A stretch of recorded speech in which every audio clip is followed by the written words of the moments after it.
Good evening. It is Tuesday night and we're back for another Football Manager stream with Rangers.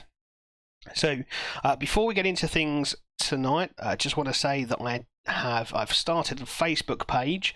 You'll find the link in my About page on Twitch, and that's where I plan to sort of put communications up, updates to stream schedules and so on. I'll try to keep it up to date on Twitch as well.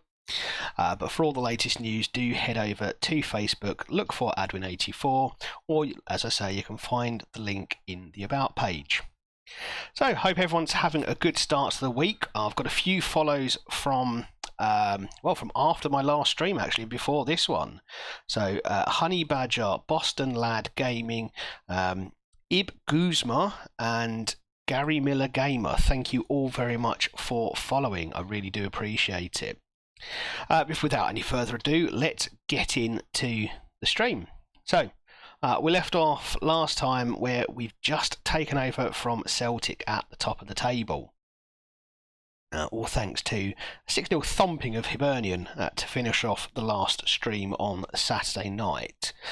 We also beat Dundee twice in the League Cup final to lift our first trophy of the season, as well as beating them in the Premiership. We also beat Hearts and Inverness, drew with Gladbach, beat Celtic, which is just standard now for us as Rangers, Ross County. We did somehow slip up against St Mirren though, and Wolfsburg, but we recovered it. It didn't turn into a big dip in form, so we are able to continue pushing for that first league title. So we've got Trophy 1 out of the way. Tonight we've got a few fairly standard games in the Premiership with St Johnstone, Aberdeen and Kilmarnock, but we've got some really big games tonight. We have a visit from little old Man United before we go to Hamilton and hopefully smash them in the Scottish Cup 4th round before we go to France to play PSG. So the draw has not been kind to us. We have, in the Champions League, we've had Atletico Madrid, we've had Liverpool, Man United and PSG.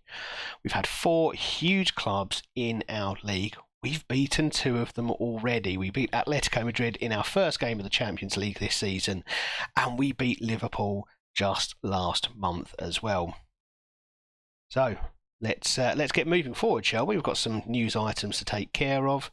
Oh dear, I think we've had an injury. That's fine. 2 days. We can live with that. We do have an international break, so time to just chat for a moment. So how's your week going so far? Hope you've had a good one. It is only Tuesday, so it's still plenty of the week to go.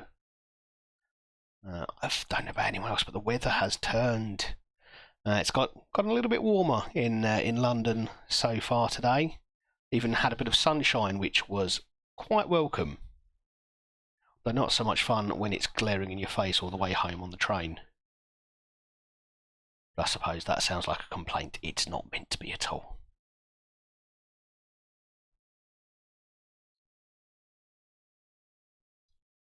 I'm also keeping myself topped up on caffeine tonight. For reasons that I can't explain to myself, I decided to stay up late to try finishing editing my the highlights for my 4th stream. 3rd stream has been finished and will be uploaded tomorrow afternoon. I was trying to do my 4th stream. I thought I'd try and crack 2 out at the same time. Unfortunately, Clipchamp has other ideas for me. I've attempted to export the video numerous times. I tried last night up until it was gone midnight, I think, and I've tried again this afternoon to no avail. So I'm just going to have to accept I need to delete the whole thing and start again, which has made me just a little bit grumpy. I had work this morning in the office, so I was up at 5:30 this morning. So I've not had a great deal of sleep. So caffeine is the order of the day. It's what I've survived on all day, and it's what I'll survive on tonight. So if you do find me just comatose on my keyboard, just let me be. Just let me be. I'll be fine.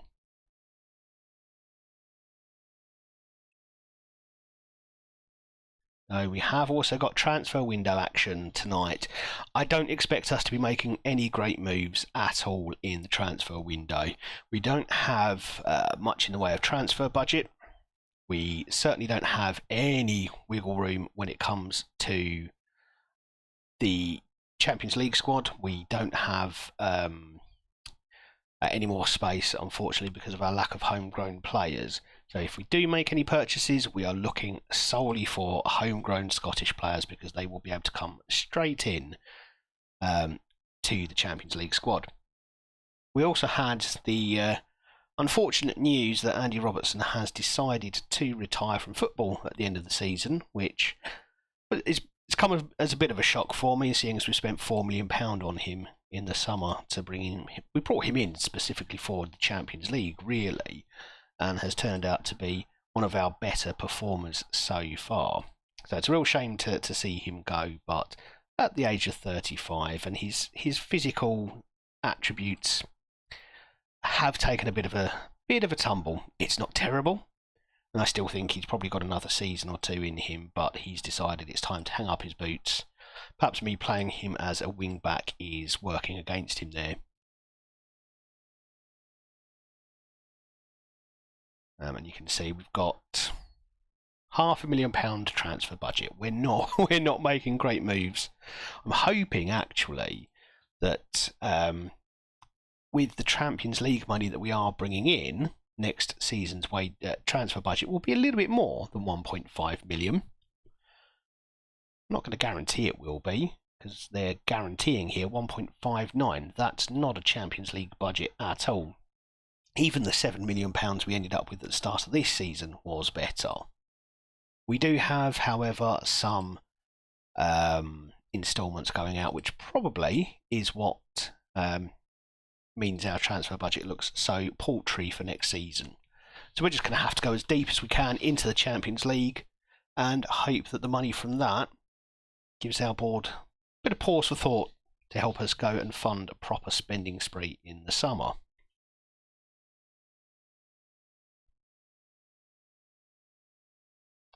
So Bo Stair here has been offered a contract by Antwerp. I still think he's got a place. He is on loan out at FC Midtjylland at the moment. And I think I've said before, he's not quite tall enough to be the big centre-back I need. He's not technical enough to be a ball-playing defender. So maybe the sensible option here is just to let him go. Let's not let him go for free, shall we? So what's he on at the moment? 5.25. Let's see what we can get him for.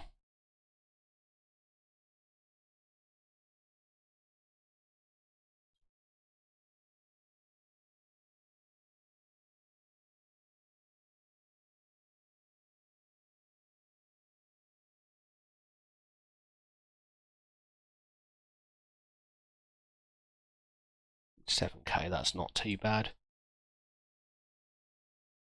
And it's a Manager of the Month award for me again, and, well, there you go. I am just so good. Ed Harris not getting his Continental A. Well, that's a shame. Plucked him out of obscurity from Brackley Town. Well, actually, I think he was unemployed when I picked him up.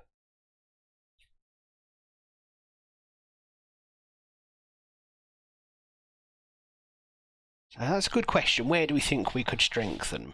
I mean, potentially, we could try to get rid of Cozier Dubry in the transfer window. He's already looking to go. He's not really getting enough game time.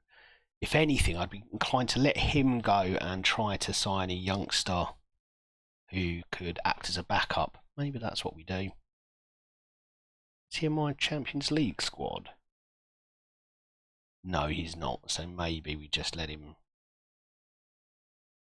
go. Bring in an 18-year-old who eventually will be homegrown for us and can, sort of come off the bench for a few games in the Premiership.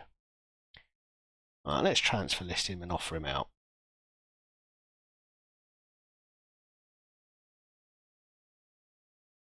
let's see if we can get someone to spend something near the upper end of his transfer value.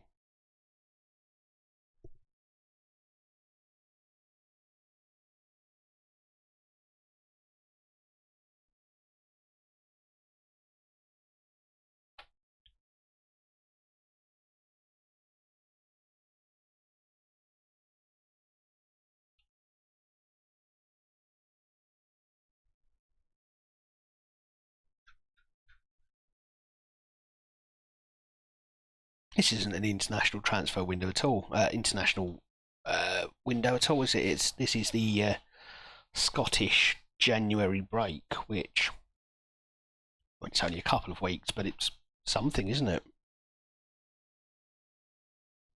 If you're a Scottish football fan, are you missing football over that period, though? Not that I would suggest that we need any more football over Christmas. I think even for lower league fans, there's a lot of football on. But if you're a Premier League fan, you've got to go to games at all sorts of times, and I can't imagine that's fun at all. Had a few conversations in this stream about how particularly the bigger clubs just don't give a rat's about the fans who turn up at the stadium week in, week out. They're all chasing the TV money. And from a business point of view, that obviously makes sense, but from a fan's point of view, it doesn't feel great. So let's see what they are offering for Cozier Dubry. But quite simply not enough. Okay, we can reject all of those.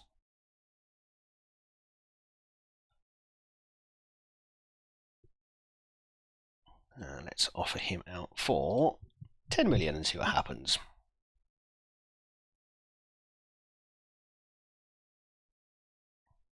I've got a lad back from loan there.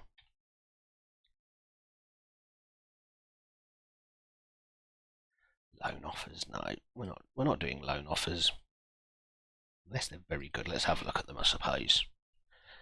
No, that's quite pathetic. And we've got here. That's definitely better. I don't like that it's optional. We're just going to reject that outright, I think. Partly because I couldn't remember the deal that they made, or the offer that they made, but partly because they'll reject it because it's mandatory. They're sticking. When I do it sometimes. I did it with Fagan last season when we brought him in on loan. I put in an optional fee that was, well, insane money just to convince Man United to send him on loan.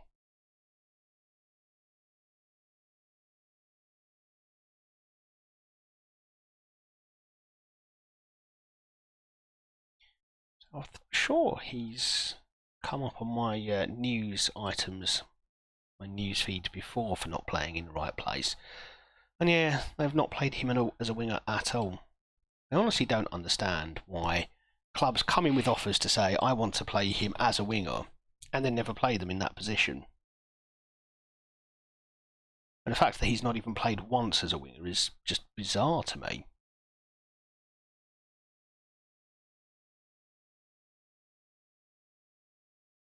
Anyhow, worst case scenario, we can always recall him.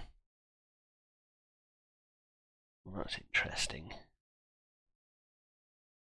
He's not agitating to leave, though, so I think we hold on to him. It's a big offer.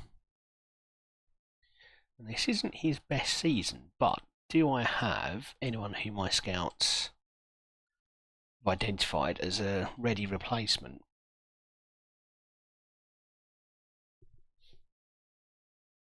No one in our price range, at least.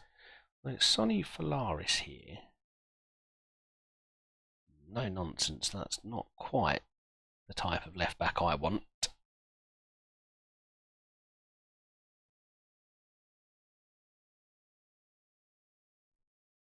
He's played enough games at Arsenal, they probably won't loan him out.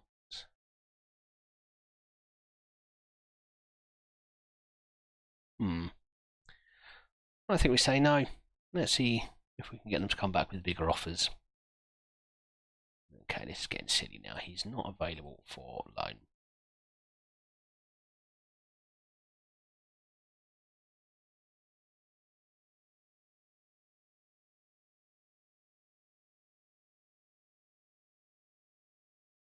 See if 7.5 is the kind of price they're looking for.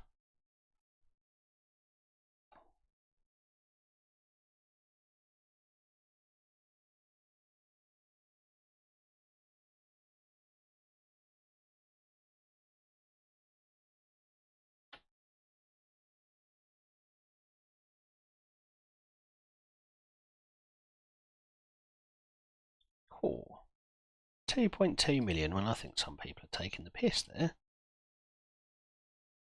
Absolutely no way we'd even think about selling him for that much. Right. Go and find a club. If you want out so badly, go and find that club.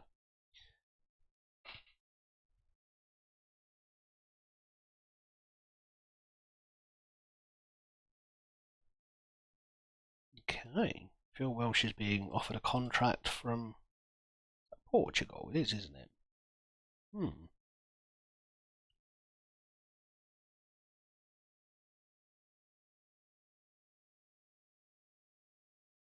I am going to offer him a new contract only because he is homegrown at Scotland and even better at Rangers.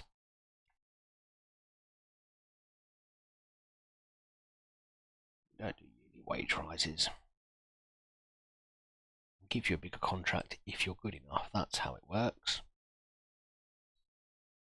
Yeah, that'll do.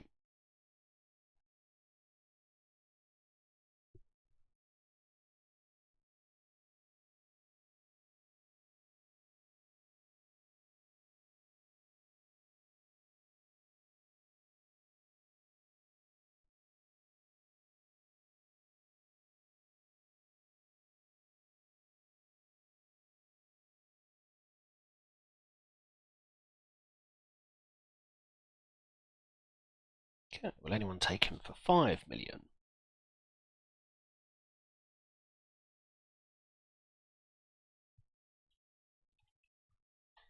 Let's get the save update there in the chat. Probably need to update that, although it's still true. We just need to add in that we've won our first Scottish League Cup.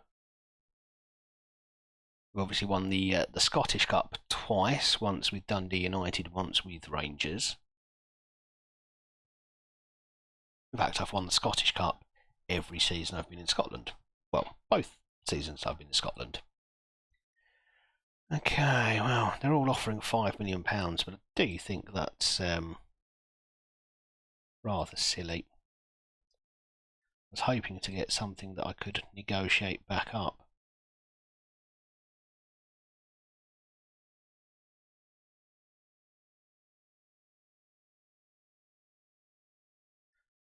But let's see how far we can push them. I have a feeling Cozy Dewberry is going to come back to me though and complain about not being sold for £5 million. Hopefully we can get him to see sense.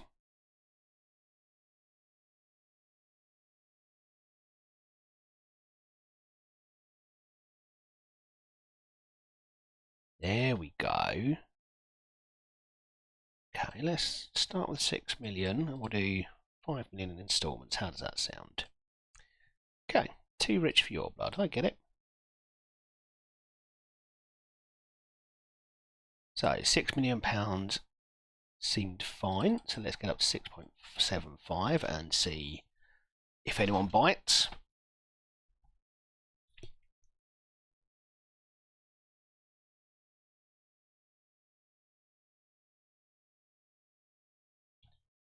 Okay, so we've hooked them in.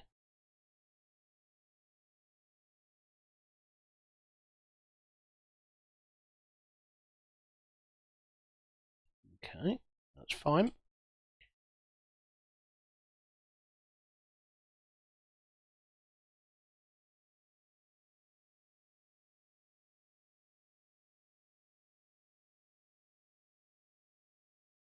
Good man, Smyser.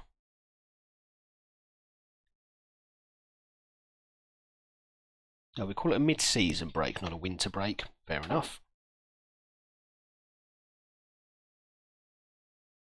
I wonder if that's because winter lasts for 6 months in Scotland.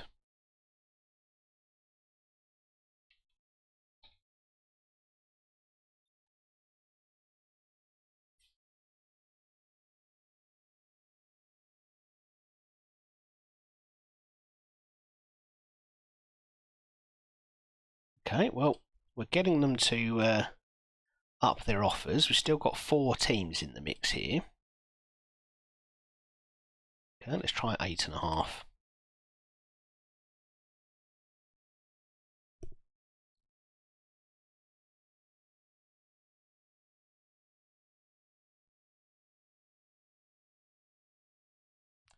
Okay, so it looks like we've lost Ghent. They've stuck at 7.5, which is fine.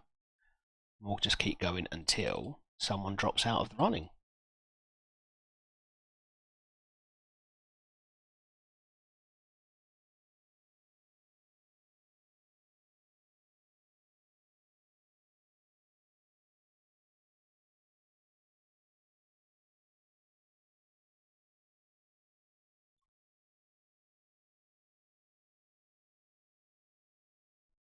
I do enjoy it when it's still bright outside at 8:30. Okay, Panathinaikos have come in with their offer. And who are you? Ulsan Hyundai. Or Hyundai, isn't it? I've seen that advert long enough to know what that means. Okay, we're going to reject that because not enough of that is guaranteed. This, however, is guaranteed. So, we shall accept that offer. We shall reject this one. And we're going to offer him out again for 10 million.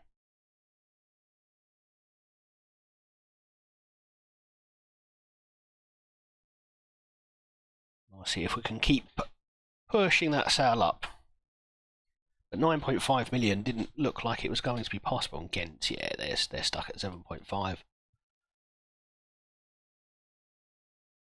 That's fine. Panathinaikos can have first dibs. So if we manage 9.5 million for his sale, that does give us a chance to go out and find hopefully a fairly decent young winger. One who won't have they won't have a part to play in the Champions League this season, but next season potentially. 1 to 2 days, thank goodness for that. We did buy a new backup goalkeeper at the start of the season in the summer, but we've not actually tested him out yet. So happy to see that Smyself will be back.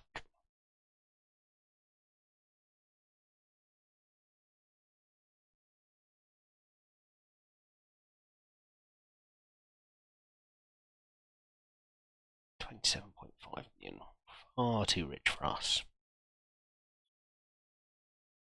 Wonder Kids, I love Wonder Kids, but we don't have much purchasing power as Rangers, unfortunately.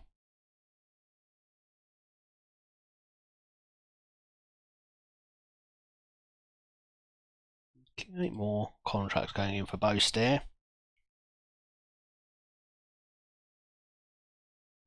We have offered one of our own, and we'll see who he chooses to go for. I'm fairly relaxed about the idea of losing him, but if I can keep him and get some kind of transfer fee for him when he does finally go, that would be preferable. Don't think he counts as a homegrown, does he? No. He joined Rangers 4 years ago, but presumably the loan here ruined any chance of him becoming a homegrown player.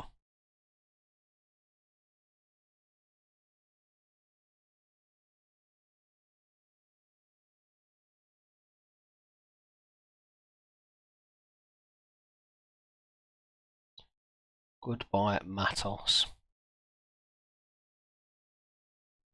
I mean, he'd be good at a lower level. Oh no, Piatkowski is out for 4 months. Now, he's been pretty much my first choice centre-back alongside Sorensen, so that's a bit of a blow. We've got Mikkel Mikkelsen, who is more than an adequate replacement for Piatkowski, so it's not a disaster. It just means Dane Murray is probably going to have to play a larger role than he otherwise would have done. When do you come back from loan? At the end of... It's okay, so Bostair may well have a part to play in this season after all.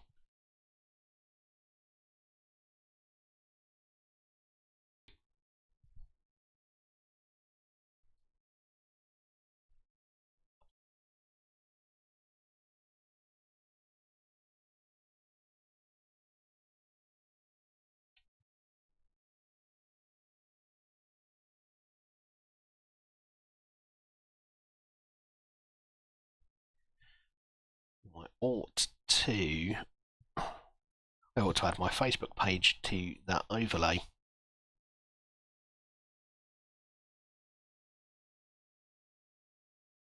Let me try and remember to do that before the next stream.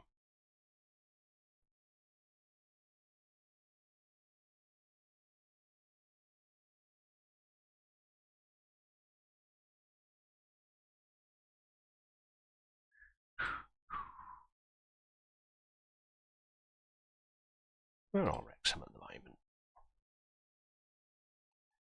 Sky Bet League 2, so it looks like they got stuck there. Although they are leading this season, which probably isn't too much of a surprise. Gillingham won it last season. My boys won it last season in League 1, but in the relegation... won League 2, sorry. But in the relegation zone for League 1 there. That's not an unfamiliar place for us, unfortunately. I watched us get relegated on the last day at home when playing Rotherham, who beat us 2-0 to get promoted. And seeing Rotherham celebrate on our pitch wasn't best fun.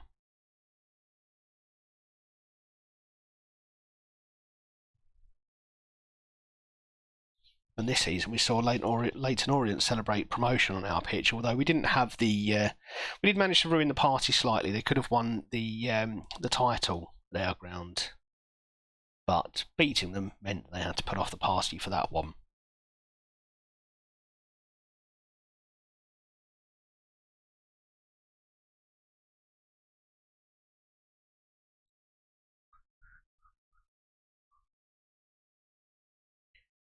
They're very insistent on buying Smyser, and money is getting more and more tempting every time they come back. Is there an adequate replacement out there that my scouts are already aware of? I mean, this lad could do a job. That, however, is definitely out of our price range. The transfer value is perfect, but that contract, we just can't do anything with that. We'll talk to the agent, but it's going to be silly money, isn't it? Yeah, not interested because we can't get close to his demands. Well, that puts paid to that one then, doesn't it? Alex Remo is 34. Marcel Lotka. So let's compare him with Smyser. Smyser, better shot stopper, better physicals. Lotka is far too eccentric, I'm afraid. That's the end of that one. We're not looking at that one any further. And then we've got another 34-year-old. I don't want an old man goalkeeper, really.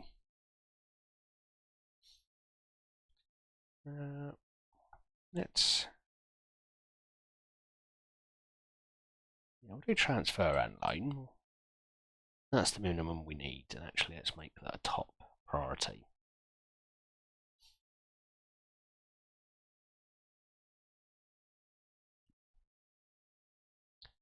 It's an awful lot of unnecessary recruitment focuses there. You've got UK and Ireland. Why would you need one for each individual country as well? That's just clogging them up. Okay, let's see how far we can push them. Let's see if we can get 30 million up front. And just go insane numbers and see what happens. I mean, it's... they're still in the conversation. Could we end up with an insane amount of money? 37. It's a guaranteed 29.25. His value is ridiculous. 7.75 million after 50 games. Yeah, I'm going to accept the offer. And let's hope our scouts find us someone worth bringing in to replace him.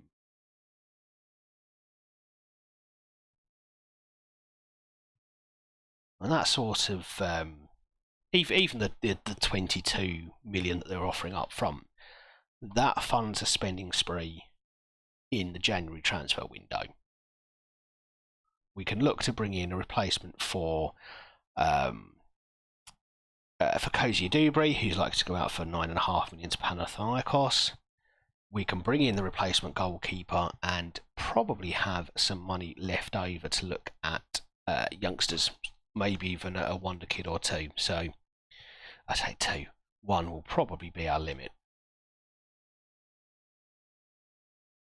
Okay, so what games do we have? Okay, so we're going weekend, midweek against these guys. And we're going Sunday, Wednesday. I mean, that's just mean. There's no need for that game to be on a Sunday. And then we are going midweek, weekend, midweek in cup competitions the following week. And then, okay, we're going midweek, weekend for a few weeks yet. Okay, busy time. We are going to have to do a bit of rotation. We're up first against St Johnstone, then Aberdeen. So I think we probably want to rest a couple of players for this one and save them for Aberdeen. Although, who's available is probably the biggest determinant of who is going to actually play.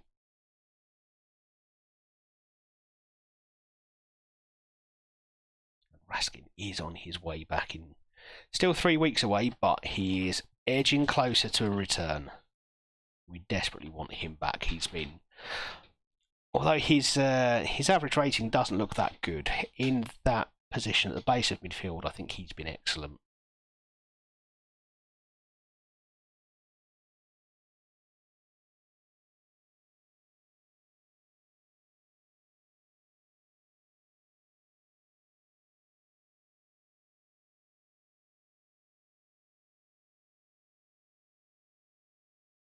Okay. Still a fairly strong squad. Actually, let's give we'll give Isaacson a run out. We still want him to score a few more goals.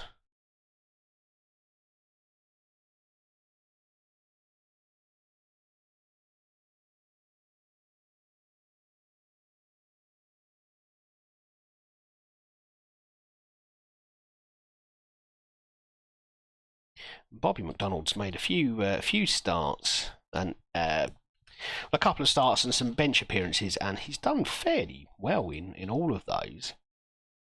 I've potentially slept on him a bit. He doesn't look much when you look at his attributes, but he's played well. And that probably matters more than anything else. Attributes will only sell you so much. So, first game of the night at home to St Johnstone. One that we should be looking at picking up a win fairly easily. I do apologise if I'm just sitting here talking nonsense. I'm very tired today. Right, let's get into the game and see how we get on. Strong squad, but slightly rotated, and we have got a couple of bodies missing from injury, most notably Pietkowski and Raskin, and we hope to have them back fairly soon. Kovacevic now with a great ball forward for Sarmiento, back for Isaacson, and that is the start we love to see. A goal inside 30 seconds, and we are well on our way on this Tuesday evening.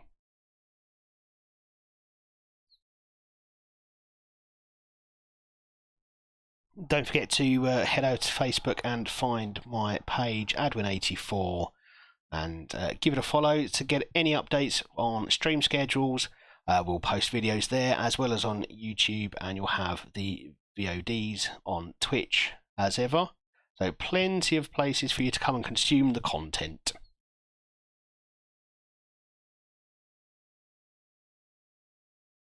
As we start building from the back, and Dane Murray he's done fairly well, scored a few goals with his 6'4" presence, which is all I need in the centre back. Big, tall, strong. That's it. That'll do. Everything else is secondary.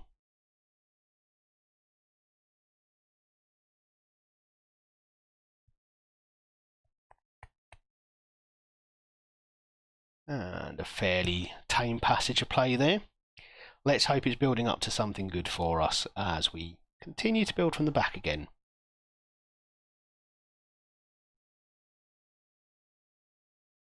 And there's that forward ball for Isaacson to chase, and he gets in there before the centre-back, and that is 2.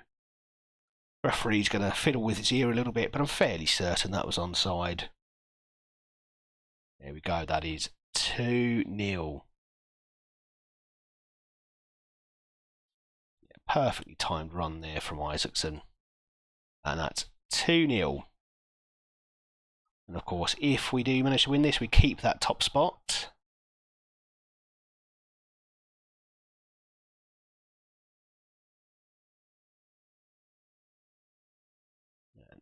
Easily dealt with by Sorensen there.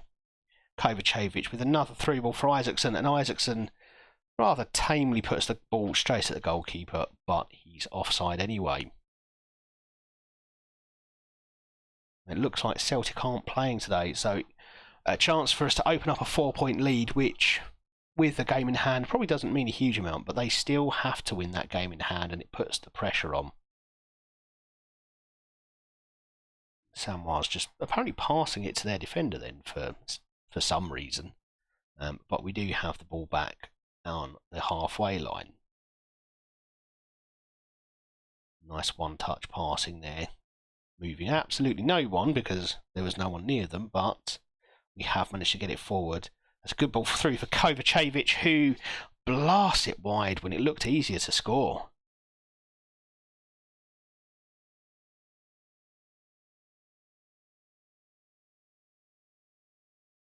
St Johnston free kick now, and again well cleared. Diamande has license to run.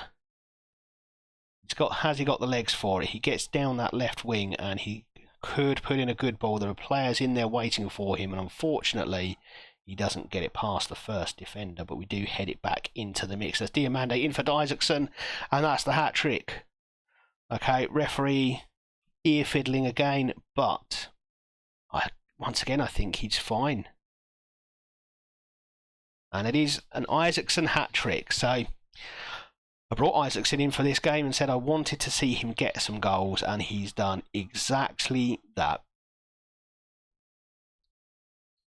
Perhaps that secures his place as first backup to Lorenzo Colombo, but also potentially will earn him a few more starts out on the wing in on either wing. He is actually either-footed, so he can replace both Kovacevic and Sarmiento. So his versatility being matched by his ability in this game.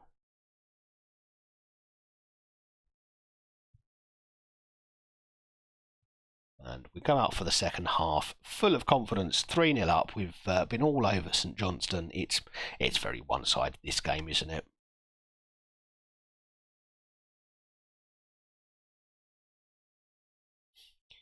And that's for Madsbæk Sorensen with another goal this season. Lovely, lovely, lovely. So if you are lurking, do feel free to say hi. Let me know how you're doing. Talk to me about your Football Manager save if you've got one going. Certainly, I know before I started streaming on Twitch all those weeks ago, I would tend to sit here watching Twitch streams of other people playing Football Manager while I played Football Manager.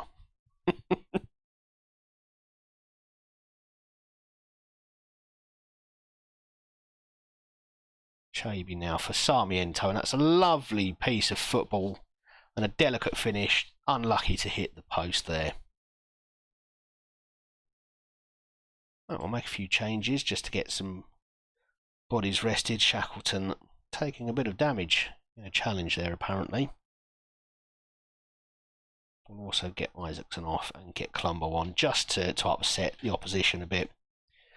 Kovacevic looking uninterested, so we'll get Tyrese Campbell on in his stead. We'll stick to those three for now. I'll add another couple of substitutions just a little bit later on.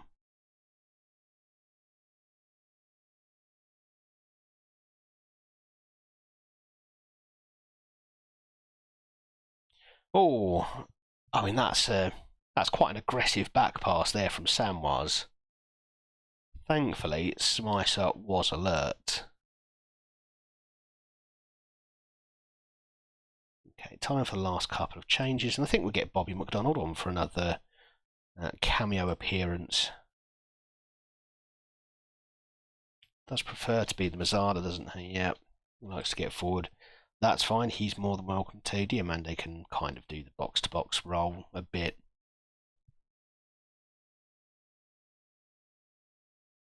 And we also want some game time. I think Yilmaz is coming back from injury, so let's get him on for Robertson.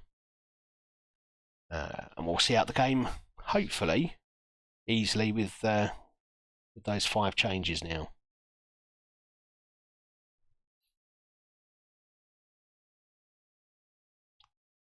And St Johnstone happy just to sit off and let us have the ball. And that may end up being a foolish decision as we get bodies into the box. But they do hold firm and clear, and now they're on for a break here. They've got a man over on the left, but Yates does what Yates does and just stops the move one way or another. Okay, we'll try and slow the game down now, just to see it out. And hopefully to prevent us getting any injuries, which we've been prone to do so far this season. I think last season we had something of an injury crisis as well at this stage, so keen to make sure that we rest legs when we can.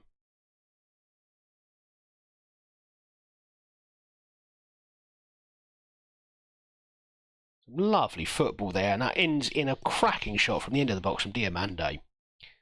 Some quick one-touch passing around the edge of the box until we find Diamande unmarked on the edge of the box, and he just rifles it in left-footed into the top corner.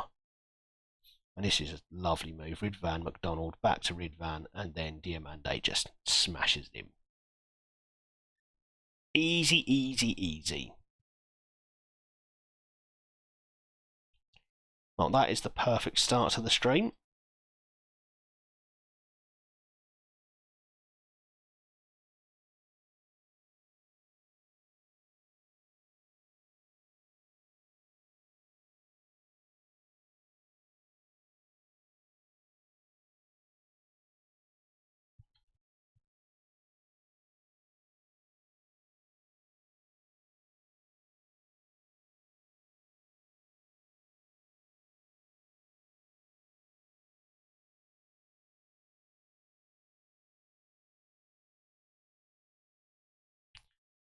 Look at that. Lovely stuff. So even Ed Harris knows we're not likely to sign anyone unless we sell a couple of players. And I think Cozy Dubry is almost certainly on his way out as long as he can agree a deal with Panathinaikos. But Smyser could also be on his way out, which could lead to a bit of a spending spree if we can find players within our budget.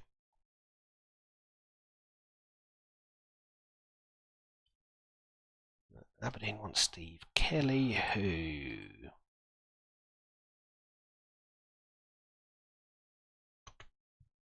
I mean, he's not going to be a top-class striker, is he? He's not going to be a world beater. Potential could mean he is an option. His work rate's low. Anticipation, composure, concentration's low. I say we sell him. But, as ever, let's try and get as much as possible for him. That'll do.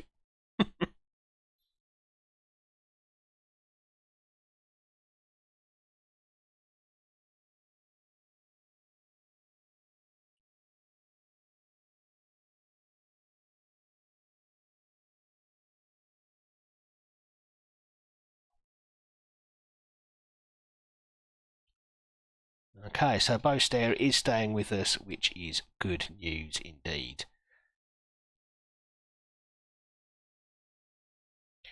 Does the Danish league season end? I'm just wondering about recalling him early from his loan if we can. Yeah, so they've only got a couple of Europa League games left to play.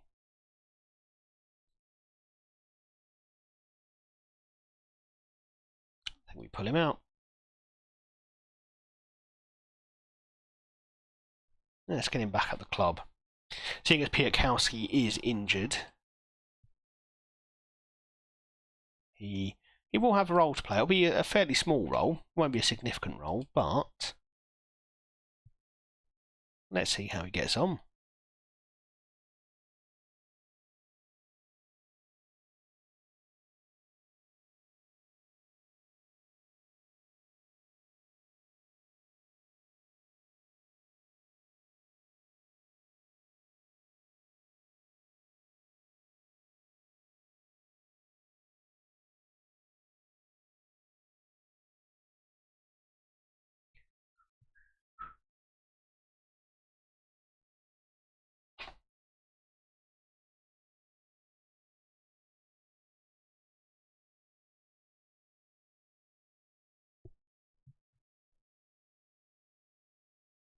So next up, Aberdeen away. We've performed quite well against them this season, I think.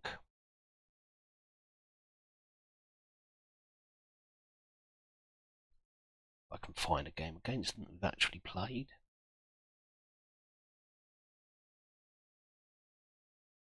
I'm not sure we have played them. We must have done. We're deep enough into the season that I feel we must have played Aberdeen at least once. Nope. Shows what I know. We've got them here and here, so we haven't played them yet. So, first game against Aberdeen this season.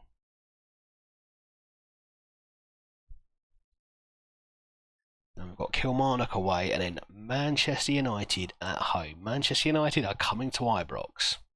And Smythe rejects Watford. That's fine.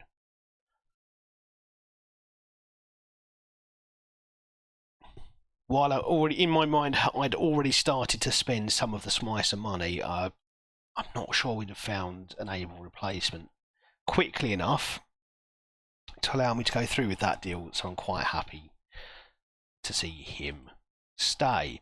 And Kozia Dubry is going. We are going to get an extra £9 million added on to our transfer budget. So I think we accept that deal. We say thank you very much for your time. And we have a look and see what we've got in the dev centre to immediately bring up. So we've got James Lennox, who has some potential and will eventually get there. So we're going to bring him straight up into the senior squad and give him a bit of game time. And in fact, I was talking about replacing Kozia Dubry with some kind of wonder kid. I think we've got one that's sitting right there. 5-star potential. He's already at 2-star ability at the age of 18. Good technique and fairly decent pace, a good work rate. He can develop. Either-footed as well, which makes him an ideal candidate in one of my teams. I don't know who has him training there, but we need to put a stop to that immediately. Right. Support, I think. Let's have a look. Who is my right winger? Support? Yep. Excellent. Okay, I'm happy with that. However, we are definitely going to go and see if we can find someone under the age of 18 worth signing. Can take that off. So we are in the hunt for wonder kids now. Even if it's just one. Let's have a look at potential first. So it's just a smorgasbord of talent when you look at this. Plenty of options open to us. Well, we are going to take a quick break actually, and I'll be back in a few minutes.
And we're back. Thanks for your patience, folks. Okay, so we were Wonder Kid hunting. So there's a number of players here with 5-star potential. Don't like the white stars, they make me nervous. White or silver, whatever you want to call them. However, David Blanco interests me. There's 4.5 stars of pretty much guaranteed potential.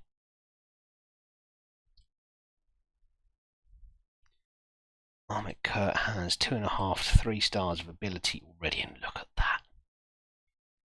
The quick striker, 5'10". Got a bit of work to do in the gym. Not as strong as you might like a striker to be, but got some potential there. Certainly for our level. We've got Rodolfo Chavez, who Chelsea are in for. Is that a release fee? Must be.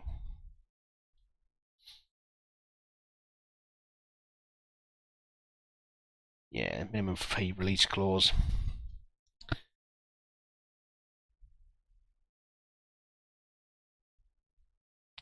Let's have a look and see. So, I think we've got the money. Yeah. Where's my transfer budget? I wonder if Cozy Dubry's not gone yet. That'll be in a second, won't it? I need to continue to see him go. Go on, off you go. Off you pop. There we go. Right, so now we've got the money. So if we were keen, we could make that deal happen. The fact that Chelsea are already in for him does give me reason to believe that he is the sort of player who might come to us.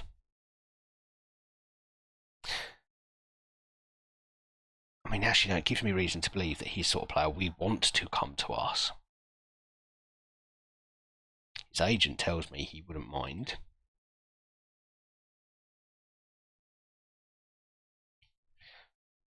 And the big problem is that he wants a big part in the squad, which often happens, I think, when you get youngsters from abroad. But he's 18 years old. He's already a Mexican international. And that pace, he's going to have pace. He's left-footed on the left wing, but we could always drag him over to the right, couldn't we? Turn him into an inside forward or an inverted winger.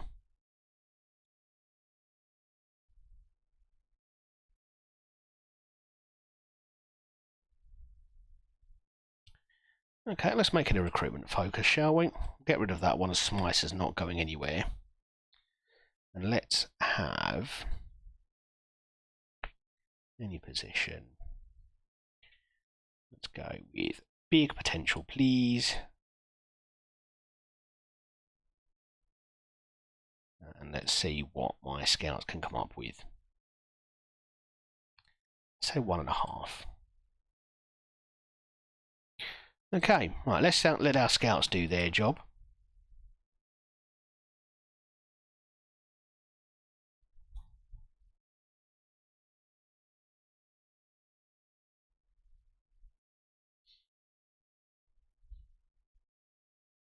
We can go and prepare for our visit to Aberdeen.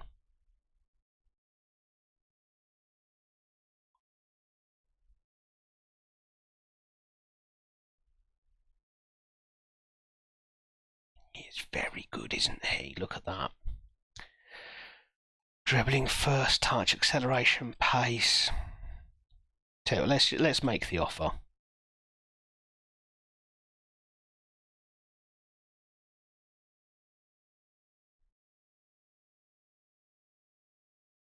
Let's make the offer.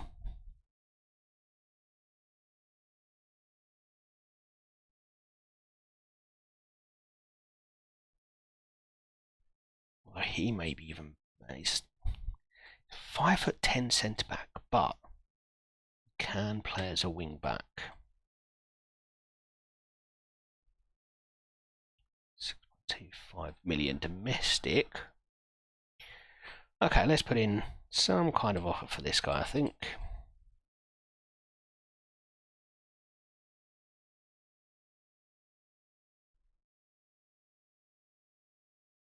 Let's offer 3.5 up front. We'll offer 3 mil on instalments. Let's do 3.5 actually. Let's see what they think of that. Okay. Knock you down there, knock you down there, then we might have a deal. Excellent. Could be that he's a preference for me over the idea of my winger. Mostly because Samwise can play further up. So we could convert him to be a winger. Use that lad as a right back. But part of it is also let's see who actually wants to join us.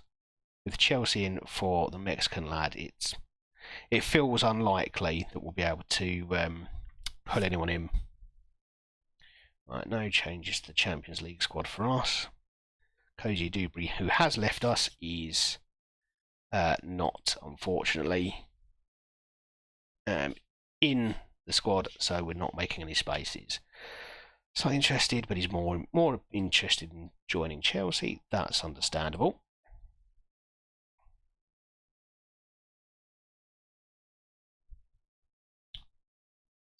Okay, that's going to be a no to that clause. Let's do a bit of this. Okay, we absolutely are not giving you a shit ton of money up front.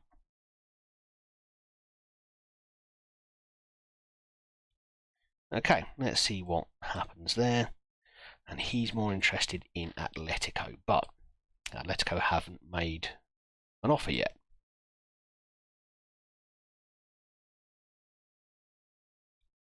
And you definitely would be a star player if you joined us. What if we do something like that? Perfect. And Small is dealing with concerns.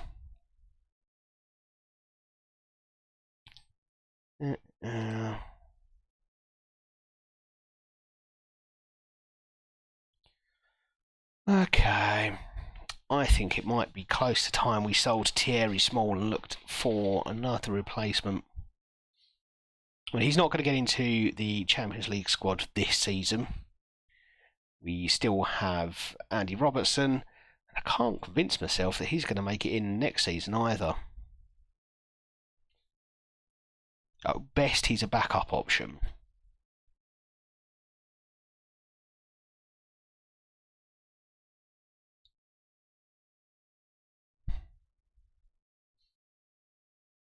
£14 million he would be. He's not worth 14 million, is he? Let's say 7. 6.75. Fine. Let's transfer list him as well. He's just annoying me now.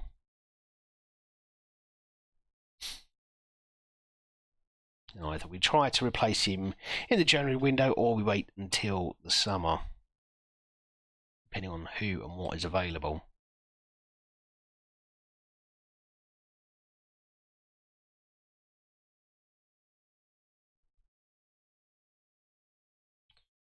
Okay, Lennox is going straight onto the bench.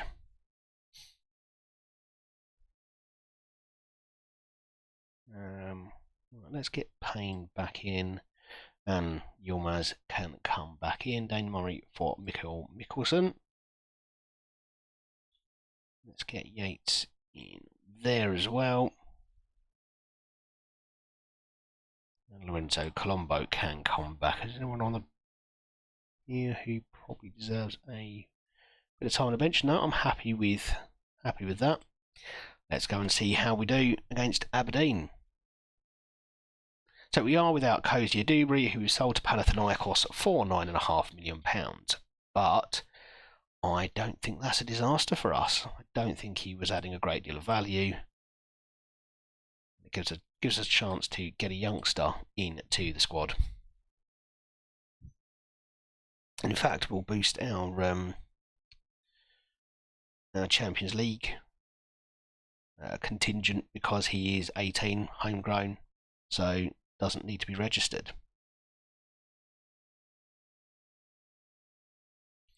And this is a terrible start to the match. We've conceded in just a minute and 10 seconds, and that was some calamitous defending. Smicer just all at sea. Mickelson heading the ball out, and no right back to be seen. Lewis Payne just gone wandering there, and then Smicer comes out to do nothing. He just comes out to completely miss the ball. Okay, we are definitely going to berate them for that. That is utterly pathetic.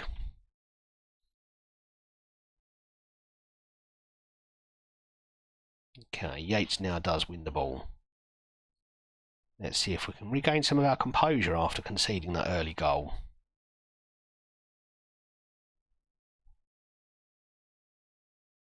Decent football at the back, and Diamandi getting out wide now. Forward for Sarmiento, who tries to play it back to Diamandi, but Aberdeen cut it out.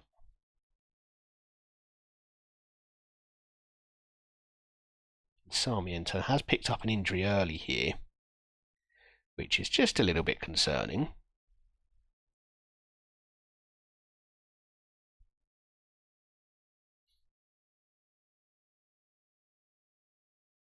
Not sure I want to bring on Lennox quite this early. We'll see how he gets on. That's a good ball from Sarmiento for Colombo, and that crashes against the bar.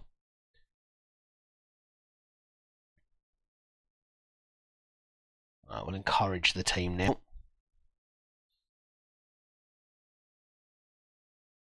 We are far too quick to give that ball away. But that's a lovely piece of pressing from Kovacevic. Can he make something of it? No. Just one touch too many there, I fear. Sarmiento with a flashed shot from well outside the box, but it just misses. Okay, it's a bruised thigh for Sarmiento, and he looks to have recovered his fitness there, so I think he'll be fine to carry on. We might bring him off a little bit earlier than we would otherwise, but he should be able to at least complete 60 or so minutes. And we've been beaten by just a long ball over the top. And Duck, who, well, I think he scored 1 or 2 against us in our first game in Scotland as Rangers last season, has just put us to the sword there. Hi Joshy, welcome back. How are you doing? And yeah, we've absolutely been ruined there. Okay, we're going to go attacking, and we're going to break the team, and we need to go and get some goals. Easy save from Crackham. Oh, Wolfsburg, that's an interesting one. So what took you to Wolfsburg then? What attracted you to them?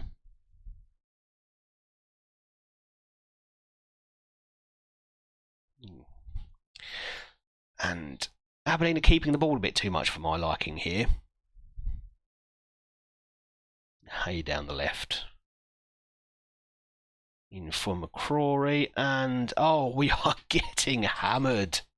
This is turning out to be quite embarrassing.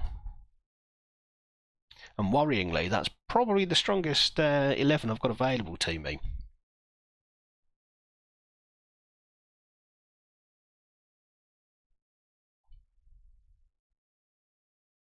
Yeah, well, why not? That's why I pick teams most of the time. I just think it would be cool. I didn't know whether he had a special attachment to them in some way, or whether there was a particular challenge as being Wolfsburg that you were looking forward to. But yeah, you just pick a team that you like.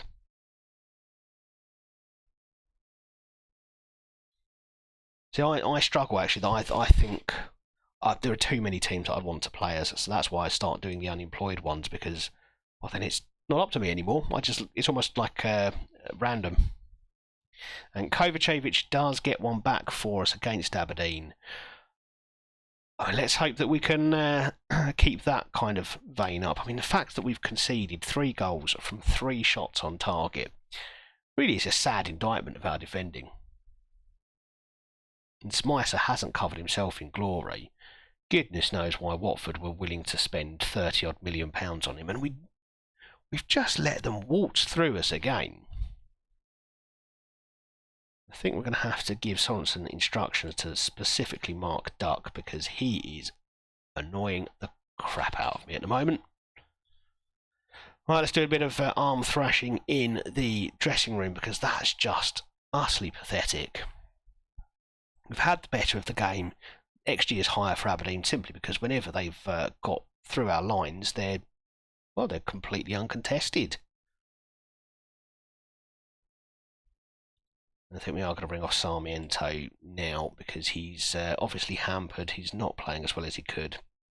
Isaacson can come on for him. And Yeomans can come off for Robertson, and we'll bring on the big guns.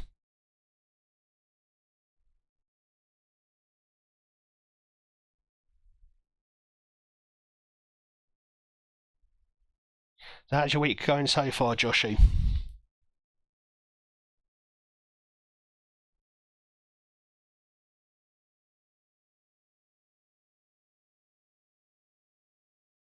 Diamanda now over the top for Sarmiento. Can he get that ball across to Colombo?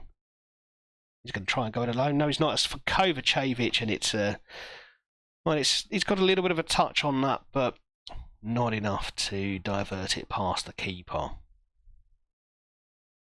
And we are struggling to get good chances away now. Now we're going to make a change. We're going to get Isaacson up front. We're going to go 4-2-4. We're going to Isaacson up there. Diamande can play out on the right wing, and Shackleton can do his job in the centre.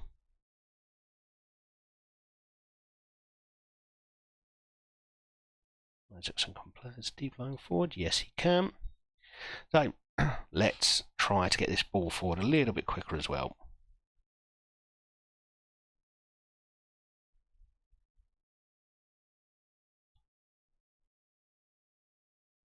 And that's pretty terrible. I mean, yeah, Martin Meiser is struggling and isn't playing well. That's not news to me. I think it's the first time I've seen Football Manager 23 suggest I change my goalkeeper, actually. Probably go some way to showing just how bad he's been. I don't want to change my goalkeeper, so I'm just going to bring Chaby on. And I'm going to bring Payne off for Samwaz. So we'll save that one change just in case we do need to make one more change to our keeper potentially. Right, let's berate them again. They're not going to enjoy this game. Oh my goodness, well, the game did try to warn me. It did try to warn me that Smyser was just a liability. And we are going to change him now. I think that's the first time in FM23 that I've subbed a goalkeeper. But that was utterly pathetic.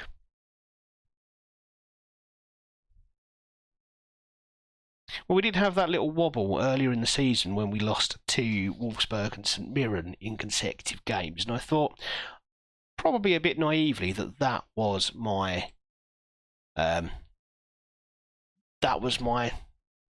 mid-season slump. Obviously quite naive to think that would only last 2 games. I wonder whether this is it. Right, we are going to thrash arms, and we are definitely going to berate the hell out of Smyser. That was easily the worst performance we've had since taking over at Rangers. And with that, we lose top spot to Celtic again. Okay, well, we have got some offers for Thierry Small here. Let's see what we can get Valladolid up to. Okay, so they don't want to pay more than that. Granada don't either. That's fine. Let's go back and offer him out for 7 million and see who comes snapping around.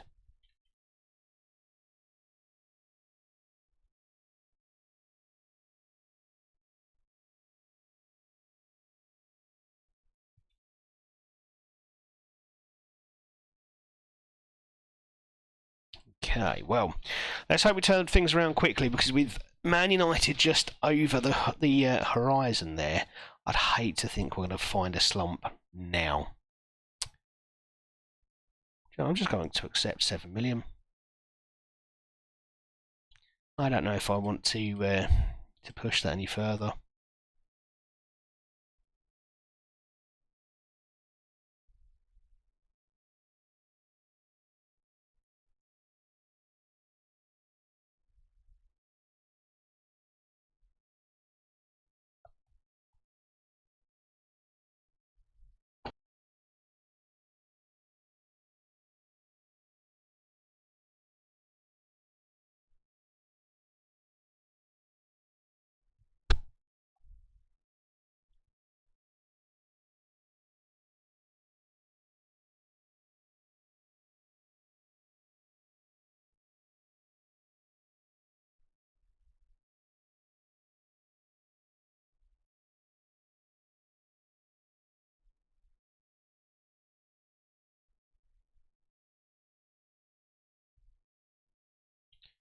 No, we're not loaning Lennox out. He's now part of our first team squad, thank you. I need to...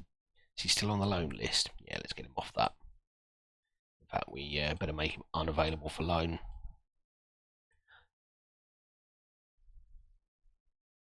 That's fine. Valladolid don't want to carry on with their bid for Small, but hopefully Granada do and manage to take him away from us, because he's had very few opportunities so far this season.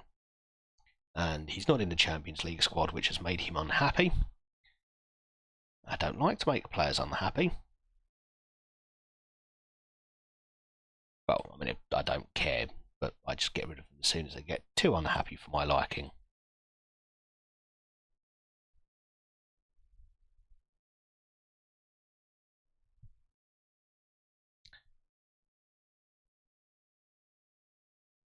What that does mean, of course, is if all goes well, we might be able to purchase both of those kids that we found, both the one who Chelsea made a bid for and the other one who I think it was Atletico are interested in but haven't yet made a bid for.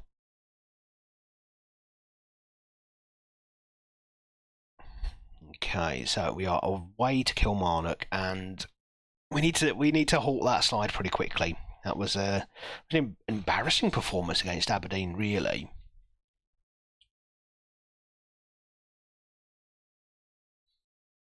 They can be interested in Smicer all they want. He doesn't want to go.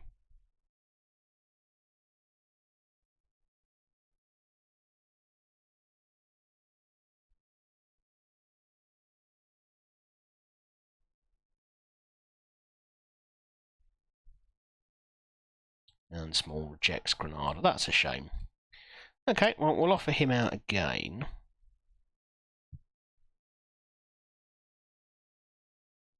And see if we can reel anybody else in.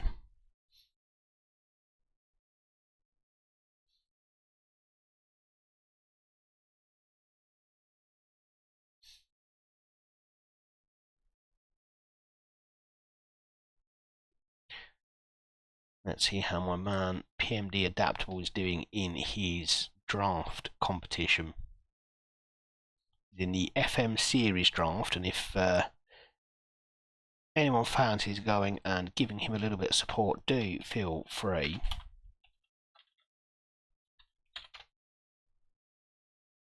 I still haven't got that Stream Elements chat thing to work properly.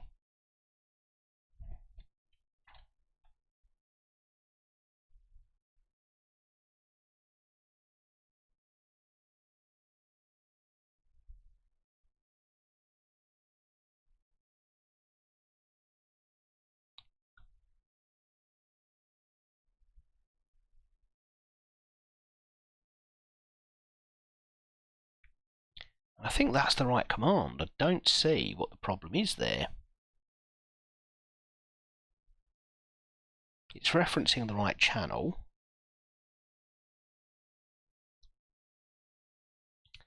If we have a look at the template for shout out,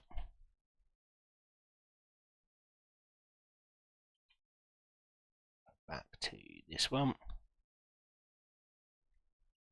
What are we getting wrong in there? Chiefs, welcome back. How you doing? I'm I wonder if it is this extra bracket here. All right, let's try getting rid of that.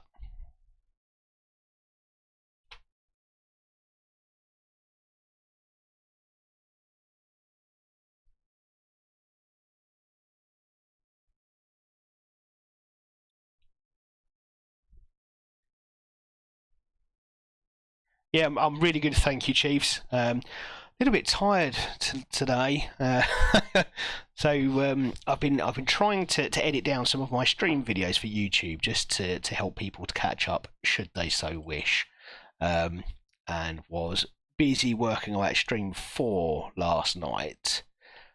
And at the end of the night, I got to about midnight, and I'm trying to export the video ready for upload, and it just wouldn't work. So I thought, okay, I've got to be up for work at 5:30. I'm just going to go and get some sleep. Tried again this morning, still didn't work. So I've wasted 2 hours last night trying to get this video exported. So I've just had to scrap it, and I'm going to start again. But I stayed up late to do it, to try and get ahead, because the more streams I add, the further behind I get. So yeah, running on caffeine and fumes today. But otherwise, I'm good. We've just had a very disappointing defeat to Aberdeen, though. That was pretty embarrassing, actually. And we are not loaning him out for free. Get lost. Unavailable. Let's just make sure that's absolutely clear. We just want rid.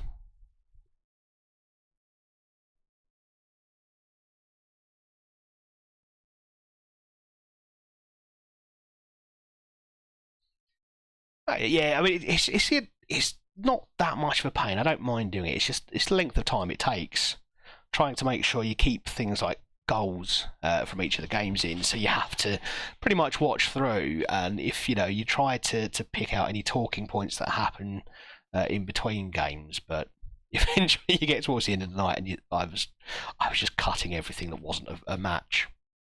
And then yeah, get to the end of the night, okay, click export, and it just freezes at 0%, crashes time and time again. I tried using the web app, didn't work. So yeah, Clipchamp is not my favourite program at the moment. It is free, which is why I will keep on using it regardless, but it's not made me happy. Not made me happy at all. I think we do probably need to rotate a little bit for this one. Okay, but we have got Manchester United on the horizon. You've dropped by just in time.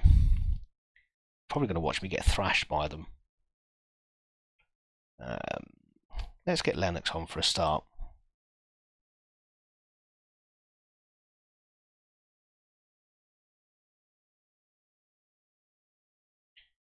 Is it the best free editing software out there? I honestly don't know. It was already on my PC, so there are probably better options out there, and I think it's time I explored it. But it's been absolutely fine for me up until now. It's handled a couple of heavy jobs where I've had to stitch together a broken stream, again for YouTube. Nothing I can do about the Twitch VODs. And it did it just fine. Coped with a 3.5 hour video, no problem. So I don't understand why it was struggling so much with a 30-minute one. But it is what it is. I'm still new to all of this. I've only been streaming for 3 weeks, I think, maybe 4. So yeah, plenty to come, and plenty for me to learn. I think at some point I might have to get onto Google and see what other streamers use.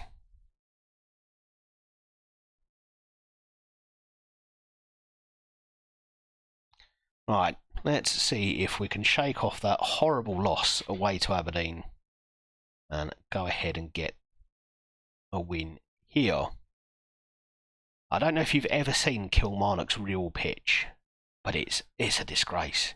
It genuinely is. I saw it on I think it was Kilmarnock Rangers. It may have been Celtic, to be fair, but it just looked awful. It looked like an old rubbish carpet.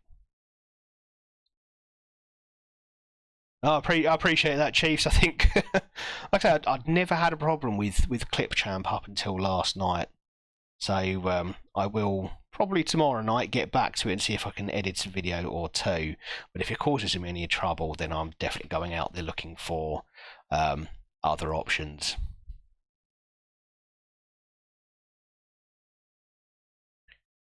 Yeah, Kilmarnock, I think, do own the worst, because it's artificial, isn't it? Worst artificial pitch I've ever seen. And Colombo, that's the start we needed. Let's get goals early. It's his 39th goal of the season. We've only just tipped into January, and this man has goal number 39. And this guy's just incredible.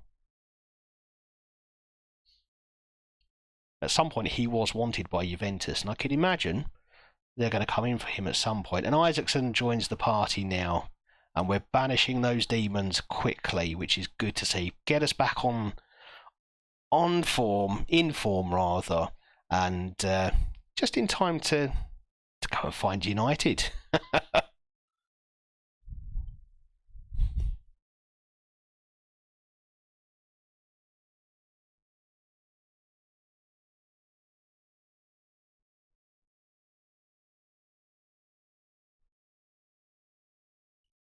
And good work in the midfield there just to steal the ball back and just lump it over the top for Colombo, and that is 3.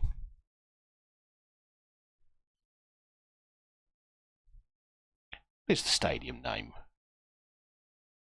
I'm sure it used to show it here for you, didn't it?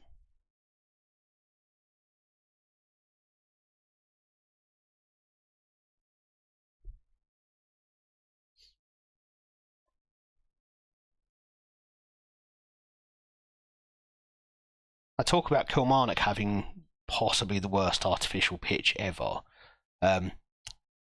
When Gillingham beat Brentford in the Carabao Cup third round this season, on the BBSP Stadium Rugby Park, yeah, that's far too much for me. Rugby Park would be absolutely fine.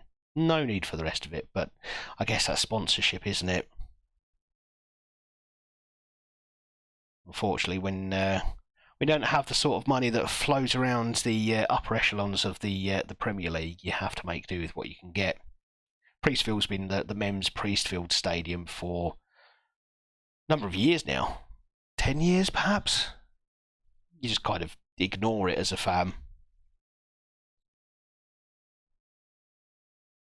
But yeah, so back to the Brentford story. So we went away to Brentford, beat them in a Carabao Cup on penalties. Absolutely incredible night, probably the best night of the season. But I was sat pretty much, I think we were stood sort of first, second row, something like that. And they have, for whatever reason, they have artificial grass all around the edge of the pitch. But it wasn't straight. And when I say it wasn't straight, I mean it wasn't even close to being straight. It's as if they'd let the work experience kid cut the frame that they were using. It was painful. It genuinely was painful to see. And if I remember, I'll put something up on my Facebook page. You can see just how bad the cut was. My 11-year-old son thought it was very amusing how upset I got by it. But you'd think with the money that Brentford have spent on a new stadium, which looked lovely, I mean, incredible stadium, really well set out, you'd think they could have paid someone to cut a straight line in their AstroTurf.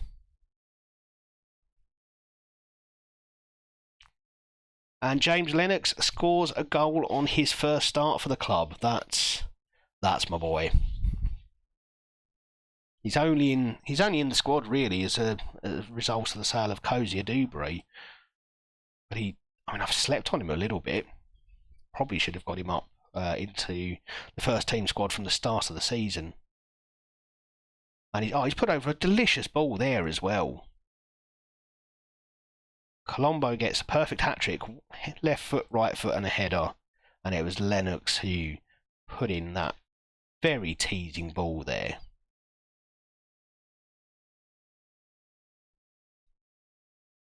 And that was just the salve we needed after the embarrassment of Aberdeen.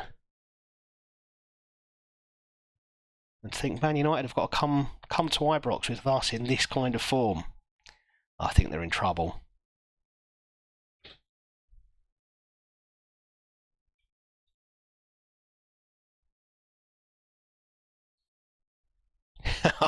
I've seen a few pictures of Gillingham with less than straight lines at times. Yeah, I'll have to post a picture because you have to see it to believe it. You'd think Premier League club, brand new stadium, they'd be able to cut their AstroTurf so that the grass and the AstroTurf have a nice straight seam. Anything but. Oh, and Lennox with another assist. He is absolutely running this game.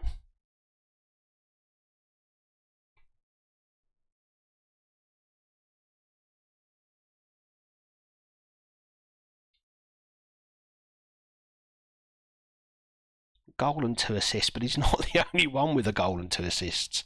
Diamande has that as well. Yates has 2 assists. Isaacson has a goal. Colombo has 3. Oh, this is a bit of a demolition, but it's exactly what we needed. The 4-1 loss to Aberdeen was painful, so we absolutely needed this. Otherwise, it could have turned into a real slump. We'll change up a few people and get some key players rested there. This is it. Man United aren't going to know what hit them. We did beat Liverpool at the start of the season in the Champions League, so anything's possible. We beat Atletico Madrid in Madrid. This isn't your average Rangers team that we're looking at. Although it is also Kilmarnock. Need to maybe just calibrate a little bit on this. It is Kilmarnock.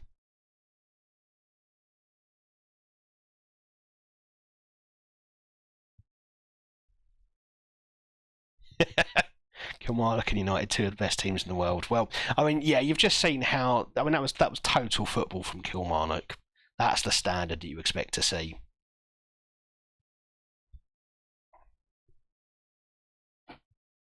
Yeah, Aberdeen's one of those teams that I wouldn't mind seeing them do well. It's probably the Ferguson connection, isn't it, for you? But for me, it's just someone outside of the top 2 winning it is.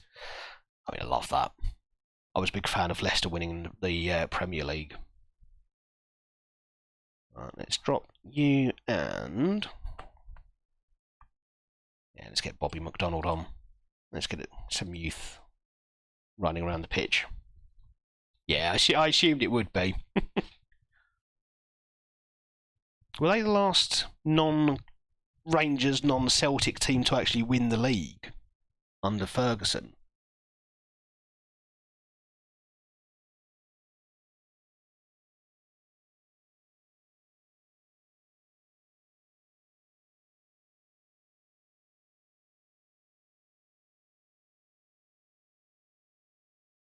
Oh, look at that. 18-year-old Bobby McDonald just taking the mickey out of Kilmarnock there.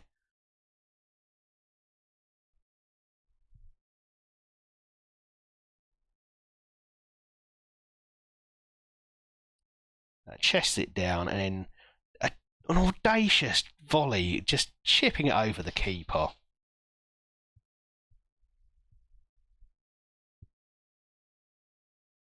Oh, that's crazy. It's absolutely crazy. So over 40 years ago, or nearly 40 years ago, I don't know when it was. It was probably sort of mid to late 80s, wasn't it? But yeah, nearly 40 years ago that someone other than Celtic or Rangers won the league. And when you consider, Rangers spent a number of years outside the top flight because of the insolvency business, no one got close to Celtic at all.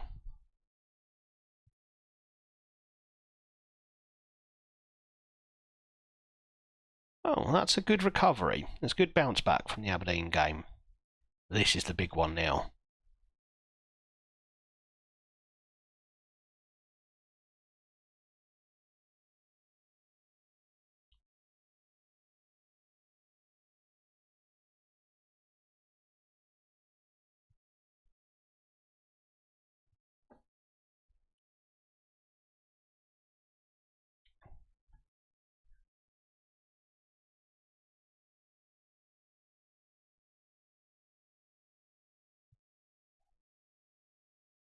does make you wonder what would have to come along to see that stranglehold in Scotland broken.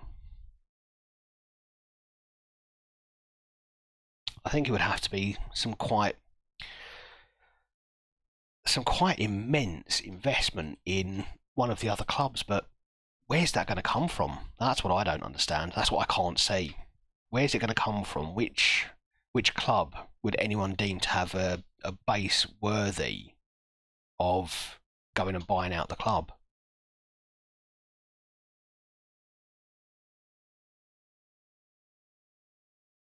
Yeah. I mean, even now, Rangers really aren't on the same level as Celtic, are they? And I think you've got to give Stephen Gerrard his due. He did well to get them a league title before he, completely went and messed up at Villa. How Villa have got on since he left, I think, shows that while he did a great job in Rangers, and I don't think you can look at any one period of time in a club for a manager and say, right, that defines them. That is, they are a bad manager or they are a good manager or whatever. It's still early in his career, but he wasn't ready for Villa. Because Villa without Gerrard is far better than Villa with Gerrard. But I think Rangers did better with him there.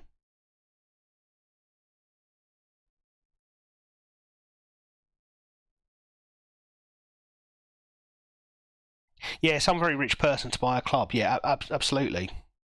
That's what it would take. But which team?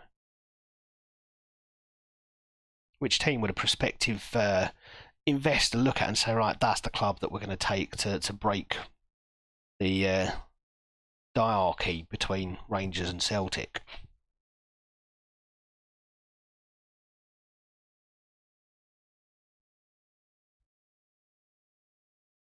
So where do you stand on this? Are you a supporter of the Radcliffe bid or the Qatar bid? But from what I've seen, Man United seem to, or a lot of Man United fans seem to prefer the idea of Sheikh Jassim buying the club because he'll buy it outright, whereas Radcliffe would allow the Glazers to retain a stake if I'd paid attention properly. Where do you stand on that?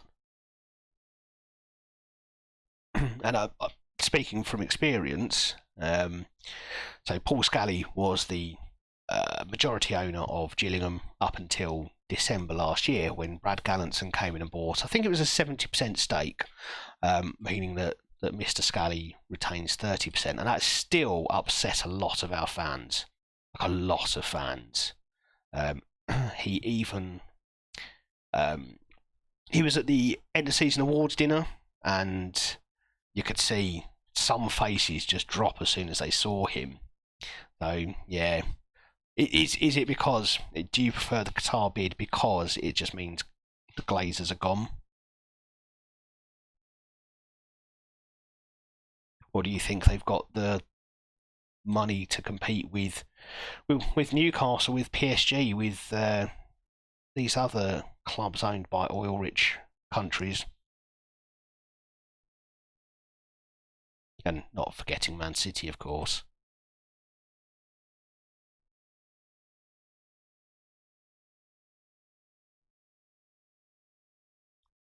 Okay, let's. Your form's not been great. What's Samoa's been like? I think we might keep Samoa's in for this. I think we've got to play the players who've been playing the best recently. Because let's face it, Manchester United are quite a good team from what I've heard. They might be a bit of a tricky one.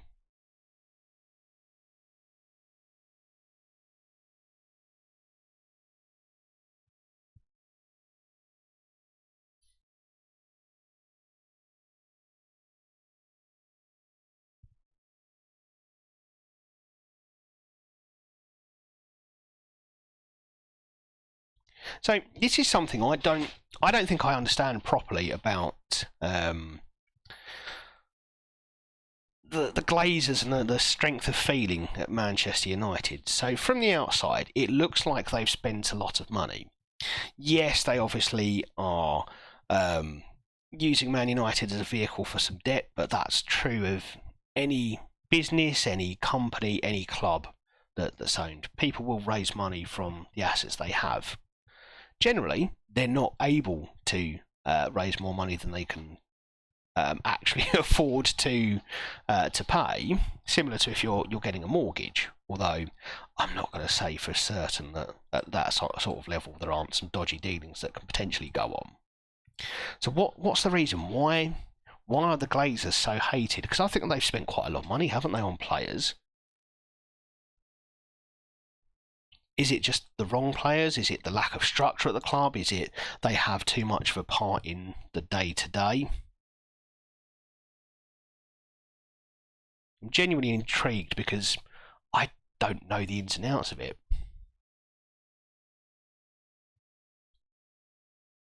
Is there any point putting these two on? Let's put Cowie on the bench. There we go. That'll keep everyone happy. Right, this is it. This is the big game of the night. Rangers versus Manchester United. So far this season, we have a 100% record against English teams at Ibrox.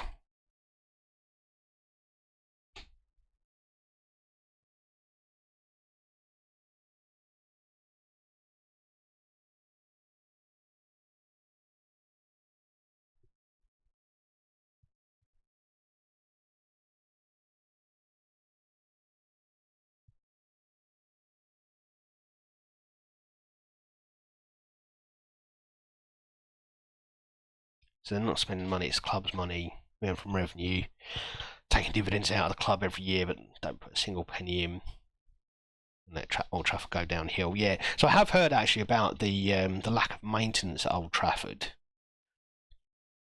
Yeah, sort of peeling paint and stuff like that, which it's pretty embarrassing at that level. You'd think they'd be able to afford to keep that going.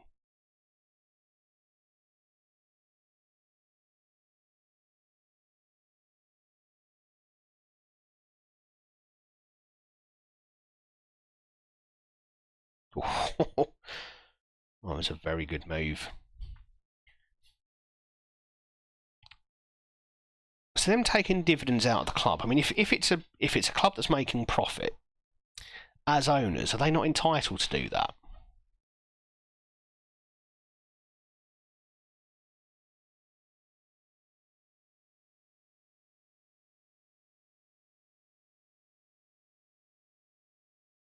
And certainly some of the more bizarre complaints I saw about Paul Scally was, he's taking a salary. Well, yeah, if you own something, you expect to get some sort of return on it, don't you? So it's not one that I could get on board with, but is it different because it's Manchester United, because it's that level of the game? And when you look around at, say, Man City, you look at PSG, where profits aren't really on the cards. It's a vanity project. It's about going out and getting trophies and getting glory, and to hell with the cost.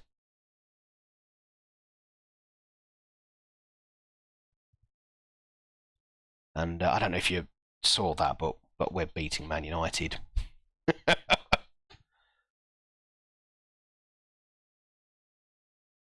Oh, that's nearly 2.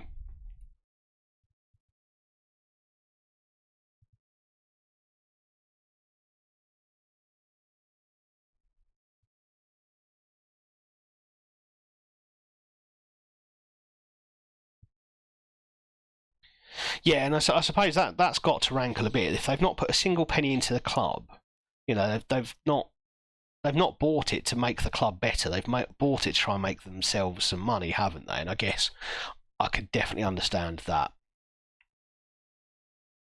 Oh, and that was definitely offside. I don't understand how that's been given. That's a shocker. Yeah, million miles offside. That's it's just Manchester United refs, isn't it? That's what you get.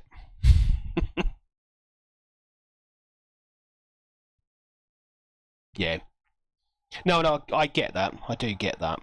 And generally, when there are a couple of circumstances, oh, come on. There are a couple of circumstances under which clubs get bought. One is someone who wants to invest and turn that club into a better version of themselves, or two, they're saving the club. It's a last ditch kind of thing. And then when you've got a sale like that, where they're just trying to do it to, I don't know, leverage more money, leverage loans from the bank, build up their asset portfolio without real consideration to what that asset is. I guess I understand from that point of view that actually they don't care about the club as such. It's another business for them, and that's not what you want in owners, is it? Oh, they're dragging it out to get as much money as possible. They'll just keep going, letting Radcliffe and just him play off against each other, and all the while they're just going to be counting how much higher those bids go.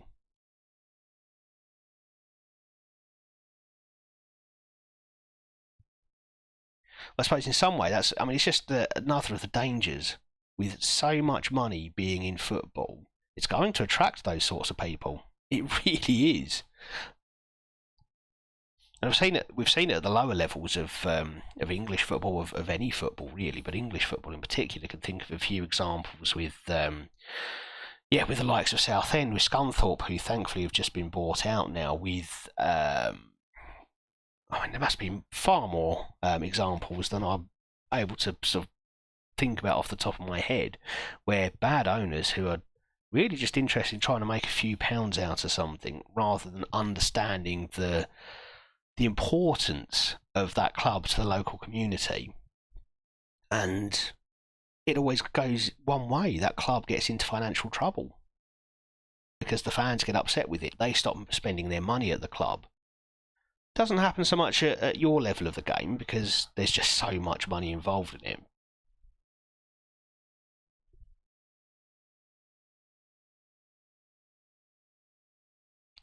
In circumstances like that, I tend to side with the fans, even if I don't understand the full picture, because while you do get some fans who they're conspiracy theory addicts, and they're happy to look at their chairman as the devil. More often than not, there are nuggets of truth in there that actually, if you looked at that at your own club, you'd be really unhappy. So yeah, I tend to side with the fans anyway, but hearing what you've said about it definitely sort of means that I'm fully supportive, and hopefully it all gets resolved sooner rather than later. And in amongst all of that, it's 2-2. Oh, and it should have been 3. We are showing we are no mugs here.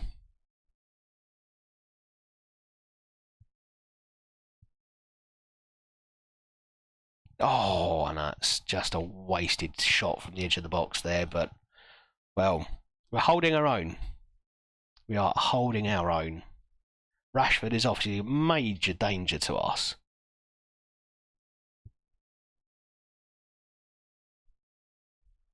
And he could blow us away single-handedly, but we're doing all right. Oh, it's Rashford again. He's going to hurt me, isn't he? Oh, Smicer does make a decent save.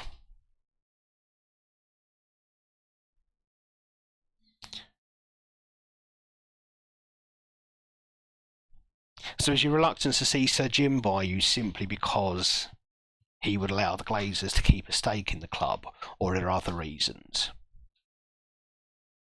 I'm sure I saw something about previous clubs as well, and how they haven't been run too well when he's been in charge.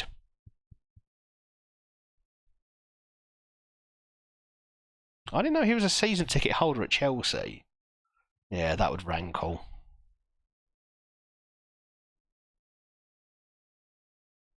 Then old Paul Scully was a Millwall fan when he bought Gillingham. And that's something that, some fans have brought up a few times.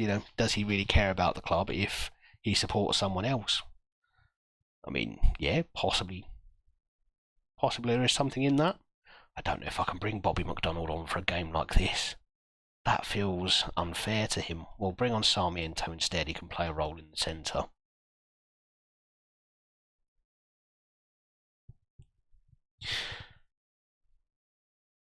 How can you be a Man United fan, have a season ticket at Chelsea? I mean, that doesn't make sense to me. Even if you look at it as rich person logic, it doesn't make sense to me. Right, let's get Tyrese Campbell on, and we will switch those two over. I'm going to keep Colombo on because I just know he can cause problems. And Andrew Robertson is exhausted, so Yilmaz can come on and hopefully keep some momentum on the wings.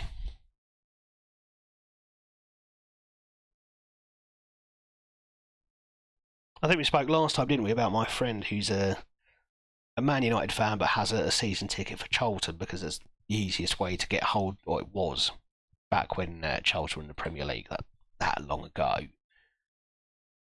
That was the easiest way for him to see Man United in action.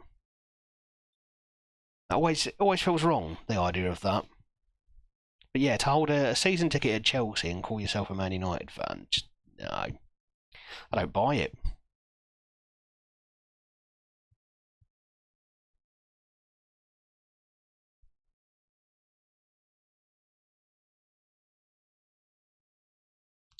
Well, I'm very happy with a 2-2 draw at home to Man United, and I think, yeah, with one game to go, that's we're in the knockout stages. We've got Rangers into the knockout stages of the Champions League. Well, I didn't have that planned for this season at all. And look at Celtic there, wallowing outside. What a shame. What a shame. I think we've done far more than I expected and far more than anyone else would have expected of us. So we've qualified with a game to spare, so we can go to Paris and just enjoy the occasion. Nothing's riding on it when we go there, which is fantastic. I mean, I don't know if we can still qualify for the top 8. It's very unlikely. No, nigh on impossible. The goal difference would prevent us. So, well, almost a dead rubber in the Champions League. Well, we're just going to recall him. I'm fed up of getting notifications, messages about him not being played in the right position.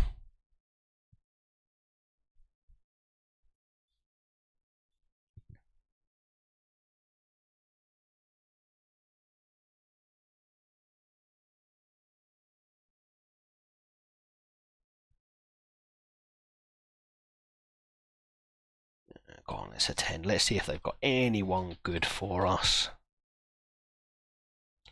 Okay, so Joan Ridolfi. I think he's my preference. So I've got offers in for 2 players, although I don't see the other one, so he might not be a going option now. But Ridolfi would be an excellent signing. Top quality right back.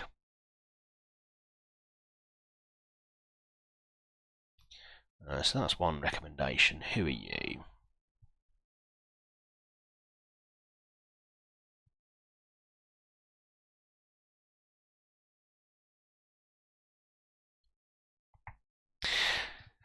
Now, did I buy you thinking you were 18? The problem I have here is I might not be able to get you in the Champions League squad, and that's a problem. Because if I do that, I'm having to leave out either Sam Wiles or Lewis Payne, or potentially another position. Ooh, dear. Yep, I've got no more spaces, so someone would have to be dropped.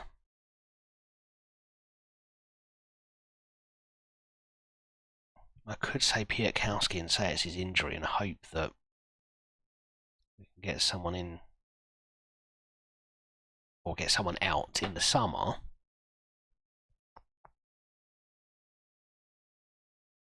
I think that's what I do.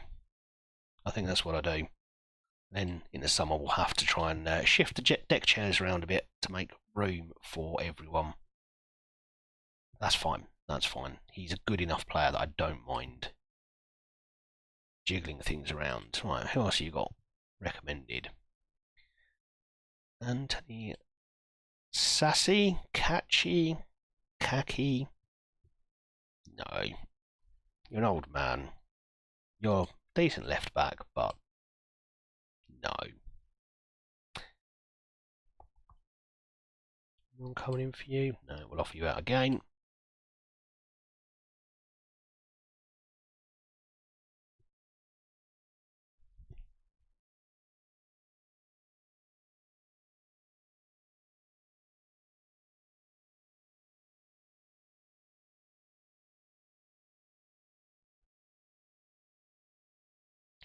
Yeah, exactly. So I don't know if he ever turned up at those Charlton versus Barnsley games. Yeah, he wouldn't celebrate when United scored, obviously, because you'd have to be a bit mad to do that, wouldn't you? Yeah, I don't think he turned up for those games unless he had literally nothing better to do. Right, yes, we accept that offer. Let's get him out of the club.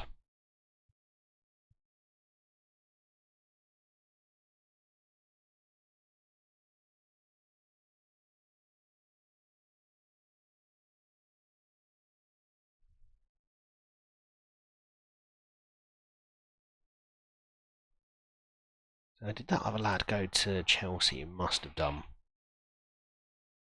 Yeah, okay. It's fine. Joan Ridolfi would be quite the signing. Let's see what they've got for me in the 18-year-old category. Julio Cesar, far too expensive. Look at that. That's my budget. That's my scouts really need to do something better. Yeah, so I think it was what, £300 for a season ticket. So that was effectively £300 for one game. I'm sure he must have gone to more, but probably only against the big clubs. Probably would have gone when Liverpool rolled into town, when Arsenal rolled in, that sort of thing. But yeah, Charlton versus Ipswich, probably never bothered.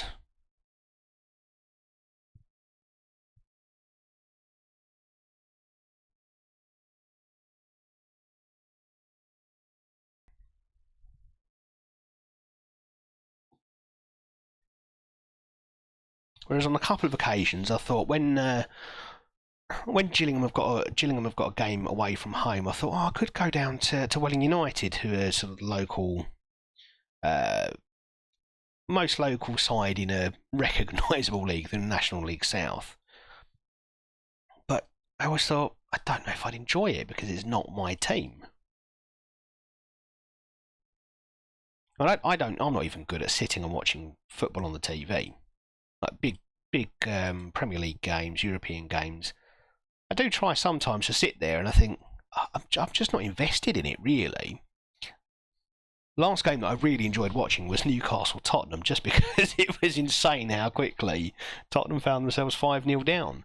But unless it's games like that, I tend to lose interest because I'm just not invested in it.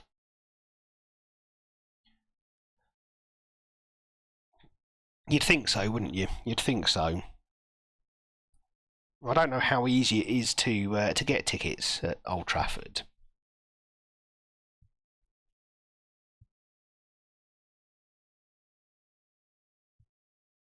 And certainly, I've been to Old Trafford. I've seen the Champions League game there, but my friend organised the tickets. He was a Man United fan, and I've no idea what trials and tribulations he had to go through. But he didn't complain about it. There was no story about it, so I assume it wasn't that difficult.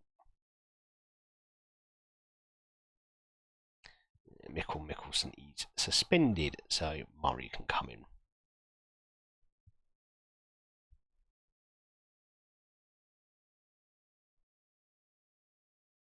But I wouldn't think it would be easy, given the number of fans you must have, not just in Manchester, but around the country, around the world. You'd think there'd be some fair old competition for tickets.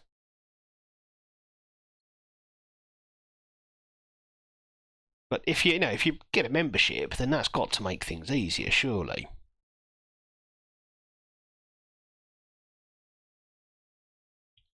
Well, let's get Yilmaz in, I think.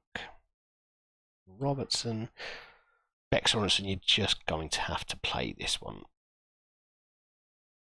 You're going to have to play. Let's get Chaby on because I don't want to destroy you. Sarmiento should probably come back in. And Colombo is fit enough to play, so he is definitely going to. And Bo Stair can make his first return to the team.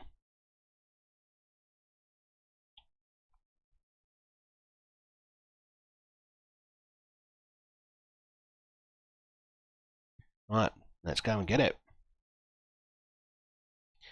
This should be a relatively easy game. Taking no chances at all, though. My board expect me to win both this and the League Cup. We've won the League Cup. We've done that, completed. But we need to go and get a second trophy to stay in their good books. Although I'd like to think my Champions League record has already got them quite excited.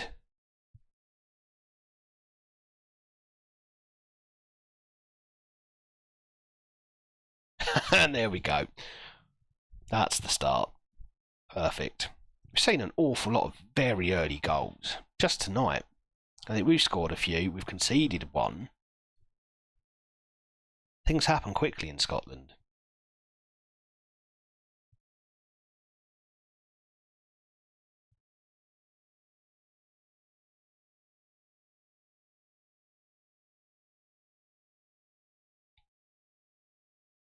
Payne now out on the right wing. Can you pop one in the box? Kovacevic now.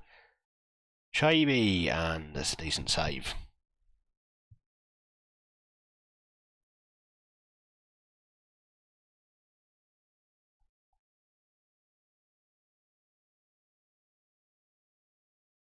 And Colombo looked offside there. Be shocked if that's not given. Yeah, Simples. Oh, that'd be a great lino.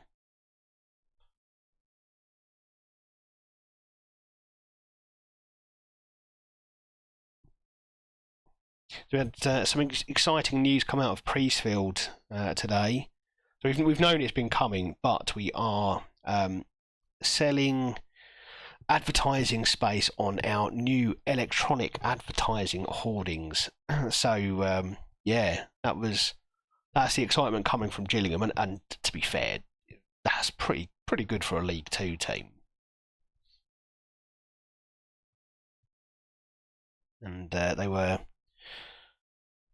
offering up advertising opportunities for, in their words, as little as £48 per week, which, but I'm not entirely sure what that means you have to spend overall. Because if you think a season probably lasts, 42 weeks, something like that. Is that how, are you paying sort of £2,000? Is that the smallest package you can buy? Or is it per game, have they worked out per game? Because we'll have 23 home league games. Is that what it counts for? Or is there some other measure? Is it year round? So actually you're paying about £2,500. Not a clue. But still, it's just exciting to see that we're going to have electronic advertising boards next season, which we did have in the FA Cup when Leicester came to town. And I believe they were supplied by I suppose not the FA, but they weren't ours, that's for sure. They were just plopped in front of our nice cardboard/wooden advertising boards. Made the ground look an awful lot better than it really was. But we're getting real ones next season. And our new owners have been absolutely fantastic for that. They've turned the club around massively. From the match day experience to the actual squad to the footballing structure, bringing in a director of football and a proper head of recruitment. Just fantastic to see.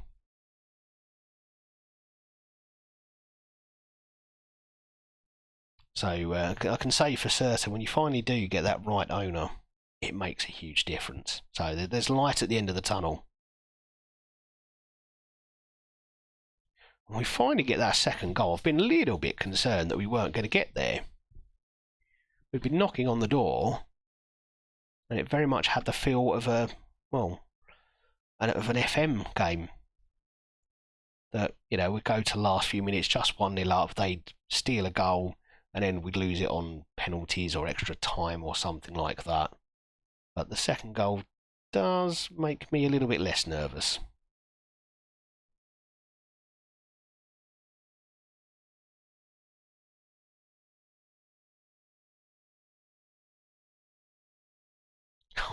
Having said that, well, oh, it's offside. That's okay then.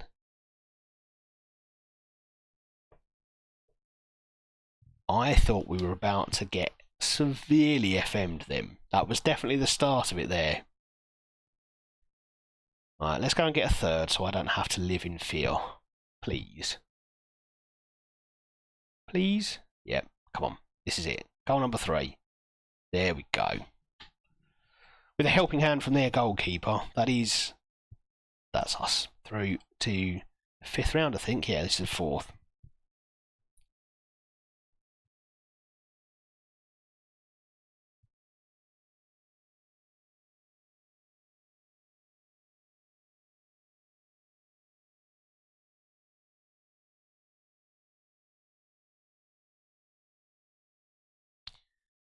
And there's another offside, I think. Linesman's got his flag up down here. Okay, let's get some youngsters on.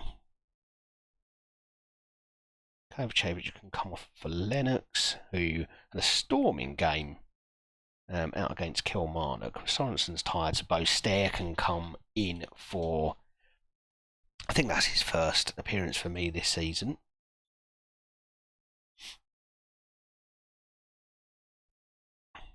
And let's get Colombo off, and Isaacson can play up front.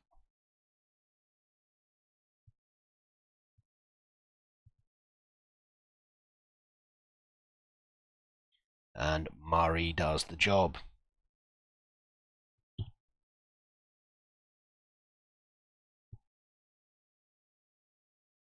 Well, if there was any doubt over who's winning this game, those doubts have gone, and as barring an absolute disaster, we should be able to just turn our attention to the next game. Just a casual little trip to Paris to play Paris Saint-Germain.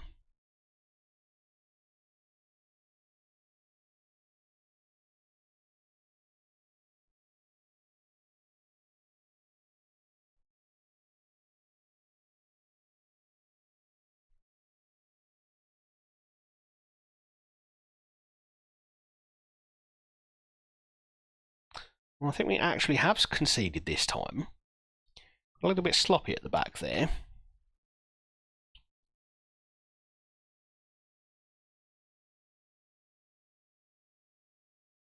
Well, Murray got out-Murrayed by Murray there. Probably should have done better.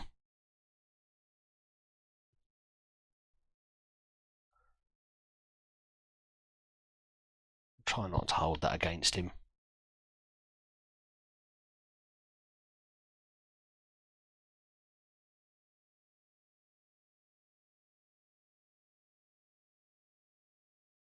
Yilmaz now. A lovely ball through for Isaacson, and that looks onside. Yep. That's a cracking little goal. Lovely bit of interception from Yilmaz there, and he just laid it off to Isaacson at exactly the right time. Look at that. Steals the ball there, and then just lovely touch through for Isaacson, who just slams it into the back of the net.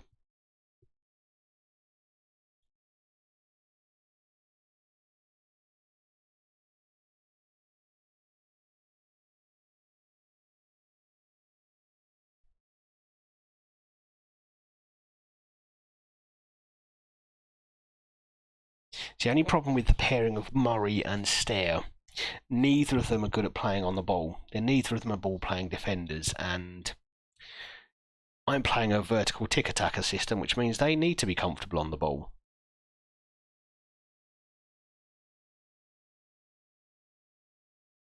So hopefully that's not a pairing I have to use too often. Especially seeing as they seem quite happy to let Murray just get away from them. So yeah, there's a striker on the left, so that is one for Murray to mark specifically.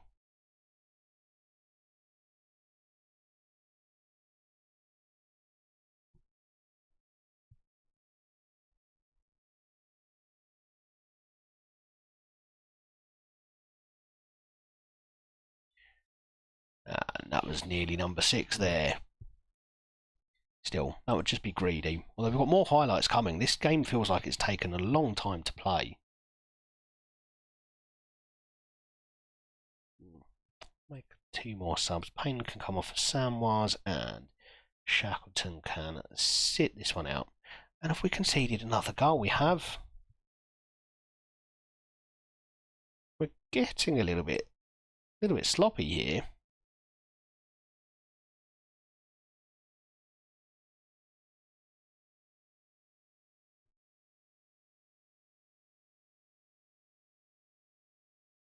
I keep making going into the tactics screen without pausing, and I've lost count of how many goals have been scored while I've done that. I do need to learn that lesson eventually. At some point I'll learn it, maybe.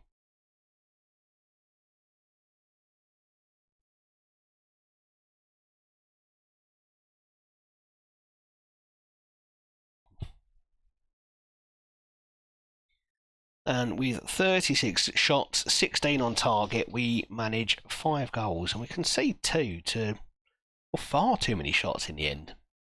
Considering Hamilton are League One, I want to say League One, they might be Championship, in which case I might be being a little bit disrespectful. No, Championship, well, should have given them a little bit more credit, but still. I think the 2 goals we gave away were just us being sloppy rather than Hamilton being good. So that's something we need to do better on. But the big one is coming up next. Paris Saint-Germain. Sorry, second biggest one. We've done Man United. That was the big one. This is the next big one.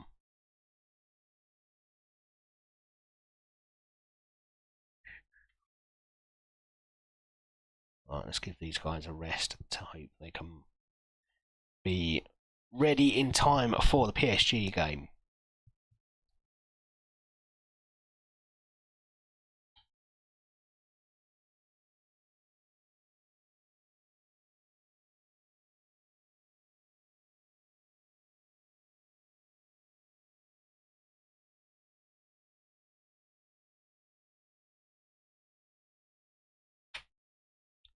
And there we go.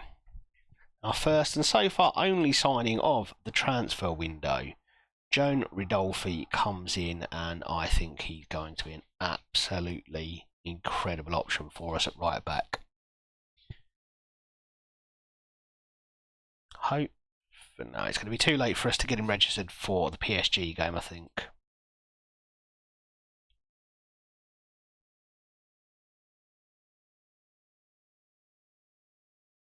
He's still got so much potential. 3.5 stars of ability, 5-star potential, big old release clause.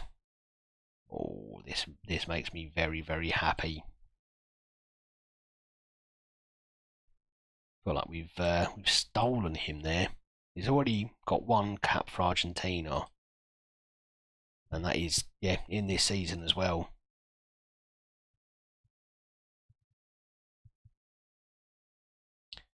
Alright, let's see who we get in the cup. It is away to Livingston. Another one that we should be able to navigate fairly comfortably.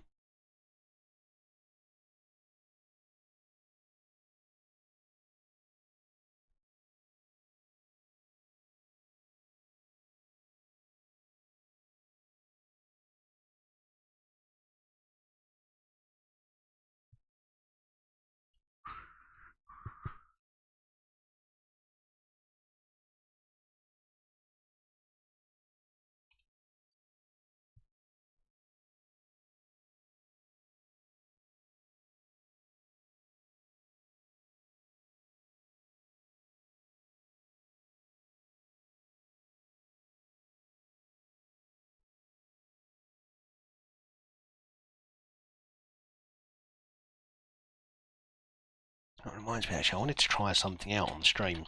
See if this works. Oh, hold on, it's this one.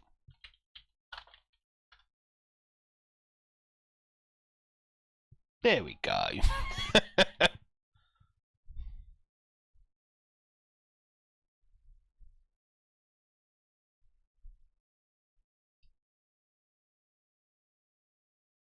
something very childish.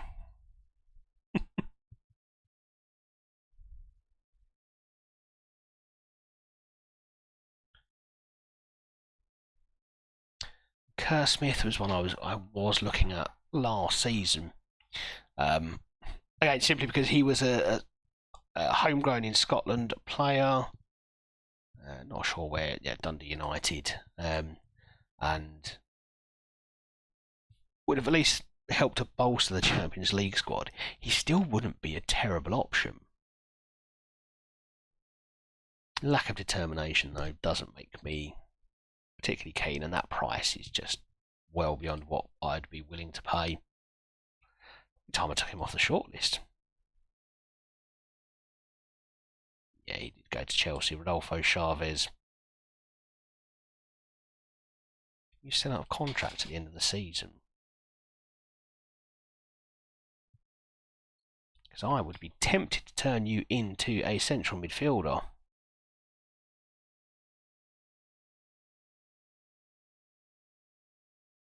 You've got all of the attributes. I mean, you could be a striker as well. You've got everything. I think it would. I mean, an attacking midfielder is definitely your best position, but you could be a midfielder.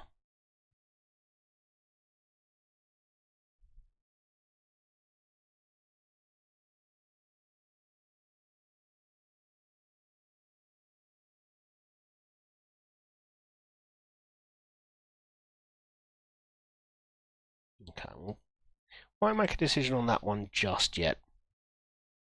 Oh no, Bernardo's. Oh, okay, he's going to Tottenham. He's on loan at Tottenham. Okay. Oh, he's the one that got away. We could have afforded his £15.5 million optional fee, and I tried to gamble that I would get him cheaper than that, and failed. And now he's on his way to Tottenham. Well, you win some, you lose some.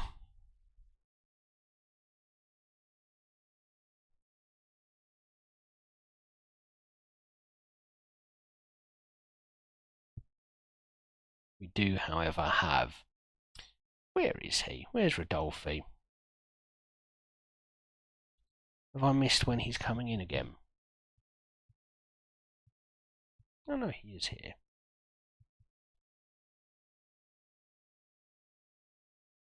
There he is.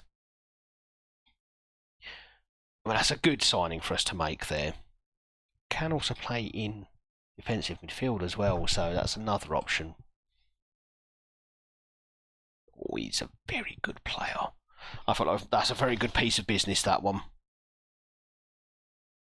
Even if we do end up selling him on for £22.5 million in a season or two, we'll certainly get our time from him.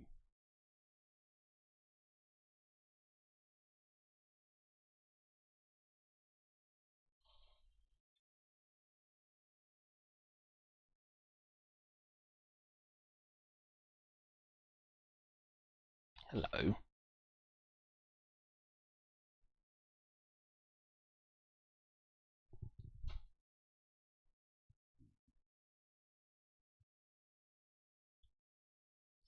Work to do, but you've got this little trio of stats is quite nice. You've not really got the pace I'd be looking for, unfortunately.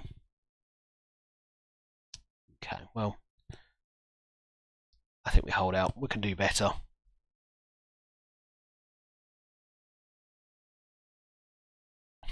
Well, it's game time.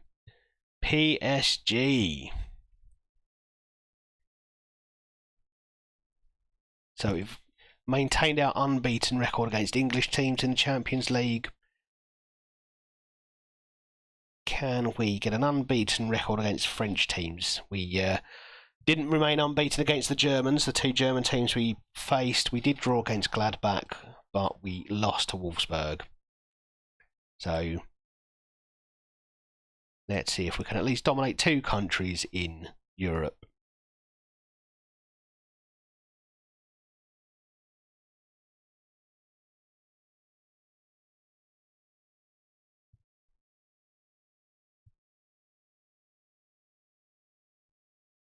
Yates.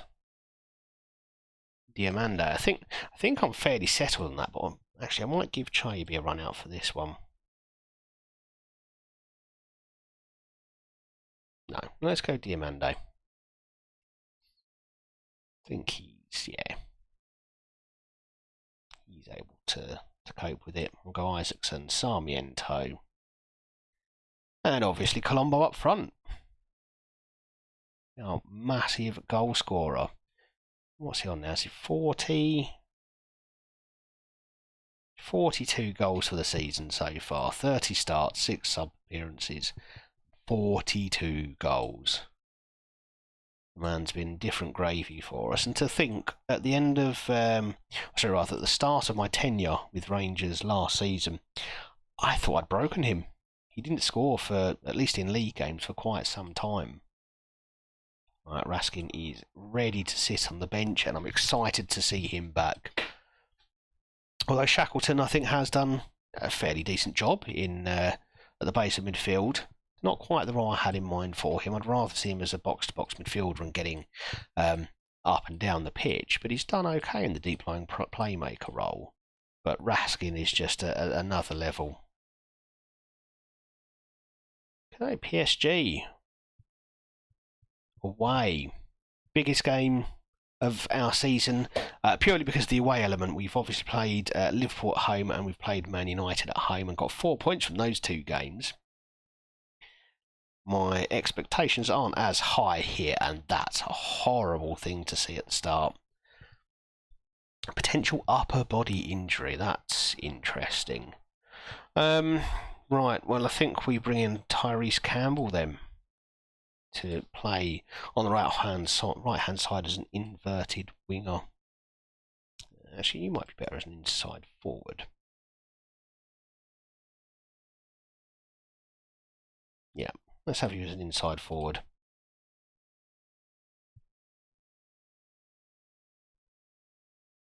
So, welcome everyone. We are in our last league stage Champions League game. We have already qualified for the knockout stages as Rangers, which is far beyond what we expected. We've played games away to Atletico Madrid, at home to Liverpool, away to Wolfsburg and Mönchengladbach, at home to Man United, and finally away to PSG. And we have 12 points from those games, which is far more than I was expecting. And for the first 36 minutes, we've been solid against PSG. In fact, nothing's been created against us, and we look to break here. Colombo back for Shackleton with a good ball forward for Diamande. Yilmaz out on the left wing now. Good ball forward, but Hakimi does pick up on it. And now PSG have their chance to break, but Yates steals the ball in the middle of the PSG half. Diamande through for Colombo. And that's a very good save. Those are chances that I'd normally see Colombo put away time and time again. The man's got 42 goals in 30 starts, 6 sub-appearances. Definitely expect him to score those more often than not. Sarmiento now out for Campbell, Yates. And we are looking vulnerable there. If they'd stolen the ball, we were probably looking at a 4 against 2 situation, and we just lump the ball aimlessly forward.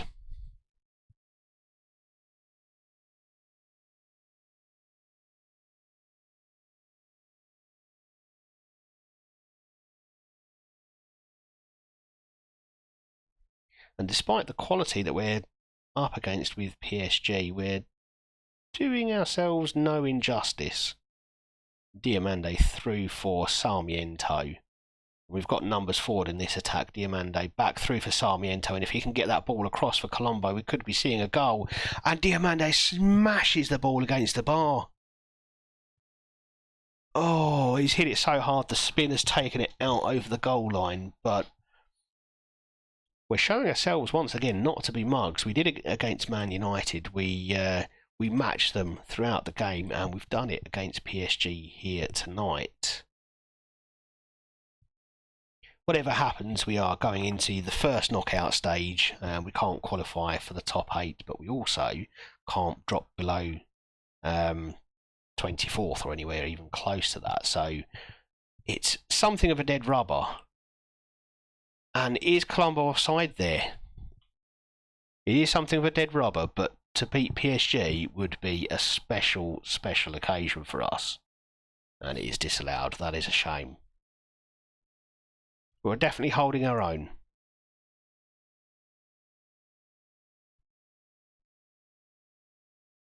And the stats tell a story of their own. Fairly equal in possession, but we've had more shots. We've taken advantage of some fairly slack defending from PSG, I'd say. Men are getting free all over. That front three of ours are definitely causing problems. And Hakimi just giving the ball away to Sarmiento, who just did not make a decision. He neither looked to pass it to Colombo nor attempted a shot, and that's a real shame. That is a real shame.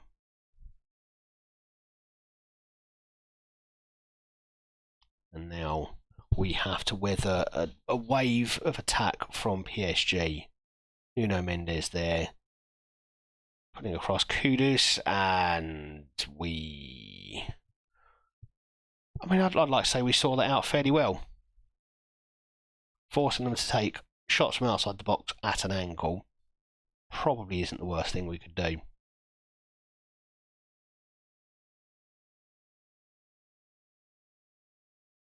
The momentum feels like it's just swinging towards PSG here.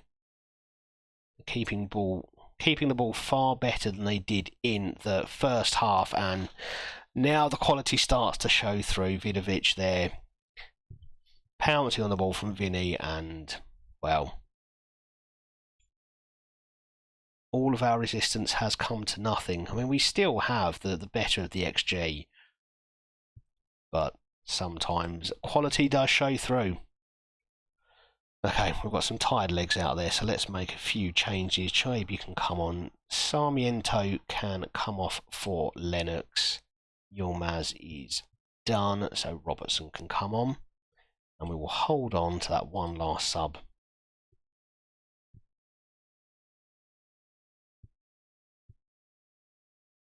That puts us as low as 15th. So I'm not too unhappy with that. Celtic are, well, nowhere to be seen really. So that's the big thing. Big thing for us. We need to do better than Celtic in the league and in the Champions League. Well, I would say that is box number 1 ticked off. We're going to bring on Raskin just for a couple of minutes. It's been a long time out for him, and I just want him to have another Champions League game. There we are. Well, it's unfortunate. I feel like we deserved better than to lose that one, but we didn't take the couple of decent chances that we had, and, well, you can't complain too much about a 1-0 loss away to PSG. Okay, 3 weeks we can deal with fractured ribs. Bizarre injury. It was while he was making a tackle. I can only imagine what that tackle looked like if he's broken his own ribs when he was making the tackle. I can only imagine that's a very Sunday League looking tackle.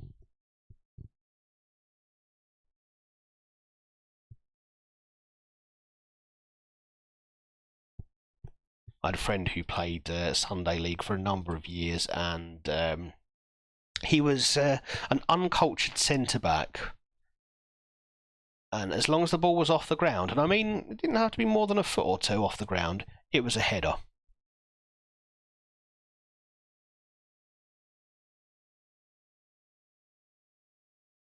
I feel like that's the sort of challenge maybe he went in for a tackle with his ribs, I don't know.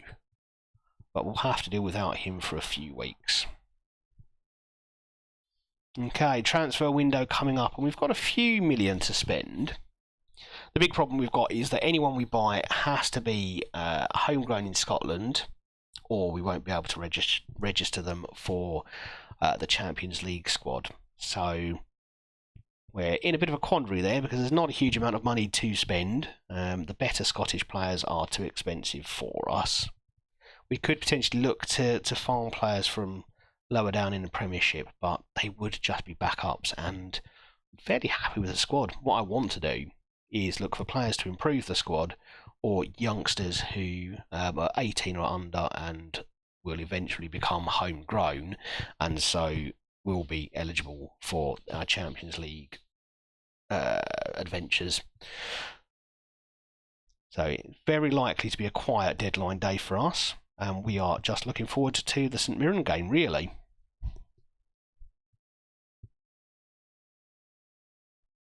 So if you're new here, do come say hello. I don't bite, I promise. Unless, of course, you enjoy listening to me talk nonsense. And it is full-on nonsense tonight. I had about 5 hours sleep last night because of problems with attempting to edit YouTube videos. Spent 2 hours editing a video that I can't seem to save, and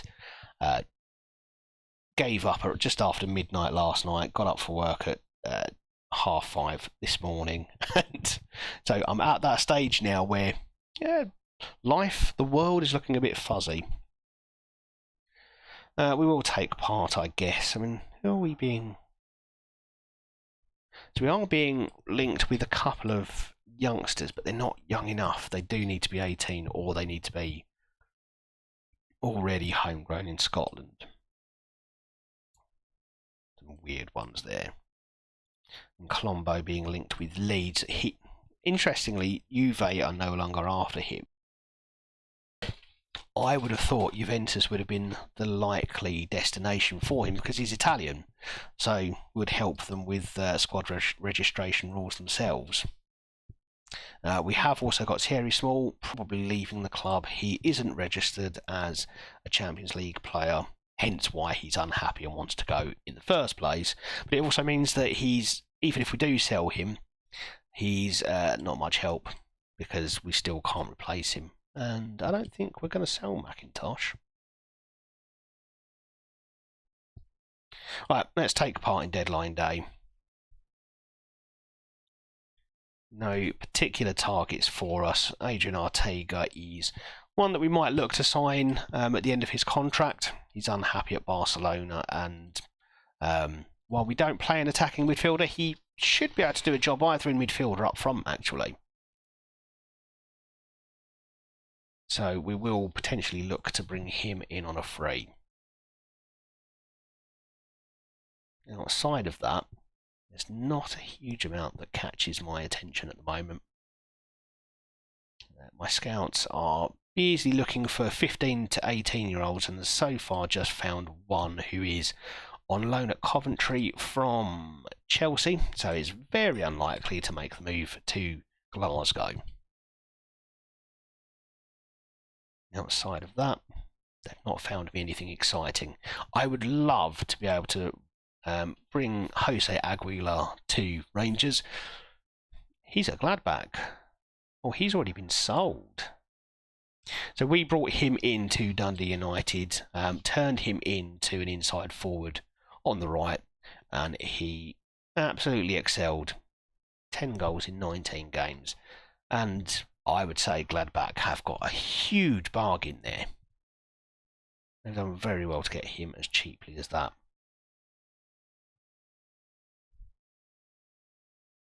Callum Ward. No better than what I've already got. Laura Fernandez, are you homegrown in Scotland? No, you're not. And this is the problem we're having here, really. Finding suitable targets who I won't immediately upset either them or someone else by having to not put them in the Champions League squad or replace someone else for them. It's just proving nigh on impossible at the moment. You would have been Man United, yeah. And yet so many good players out there. Still, we continue. I think we'll be mostly reactive on this one.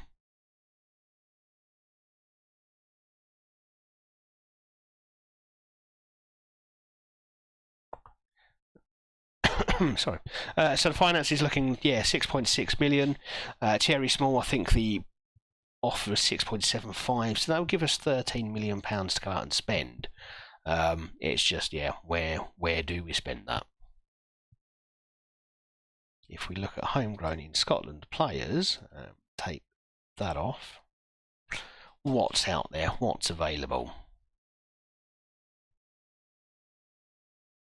Lewis Ferguson still well outside of our price range, and then these players are all in their 30s, so the better players out there are all too old for my liking. Alan McLennan, I mean, potentially is one that we would look to bring in, but £14 million is more than I would want to spend on a player who still has plenty of development. We did find him to be inconsistent at Dundee United. He'd played some really good games, but also some fairly shocking ones. An average rating of 6.79 in my first season or my only season with Dundee, shows that he's probably not ready for that step up just yet.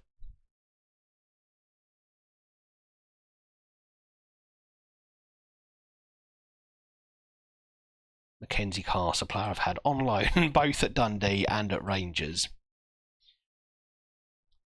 I mean, he could do a role, but again, I don't think he improves on what we've already got. And then if we look at the flip side of things and look at the 18-year-olds who have big potential, we've got a few. Miguel Brandao, potentially one that we go for, but I'm not keen on the lack of pace in a striker. David Blanco, again, not a huge amount of pace, fairly tall, so could play a slightly different role, but I do want pace in my strikers. We've got Underbarena, who looks actually to be a fairly good option. Let's have a look at you. So you're determined, good off the ball, decent pace, right-footed on the left-hand side, which is what I want. You're a dribbler, good technique. Right, what's the story from the scouts?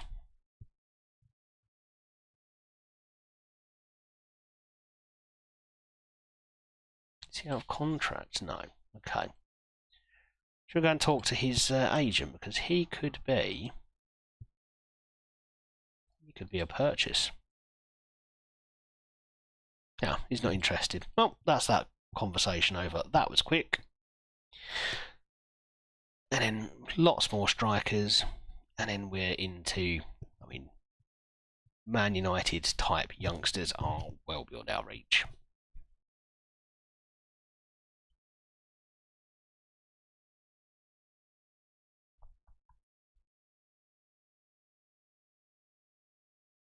Sanguadolce. Bit of potential there. Carrasco.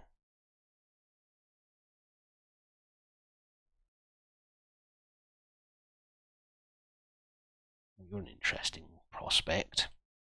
I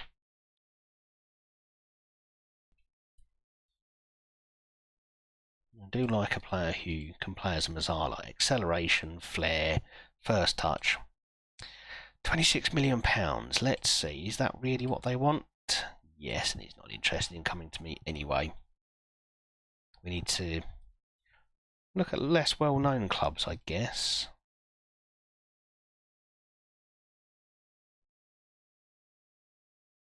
For decent jumping reach, you're not going to grow much, are you?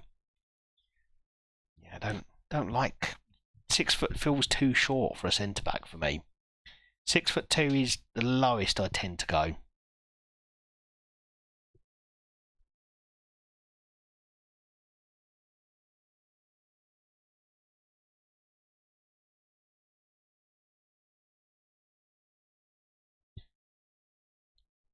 Might not adapt. Doesn't have an agent though. Interesting.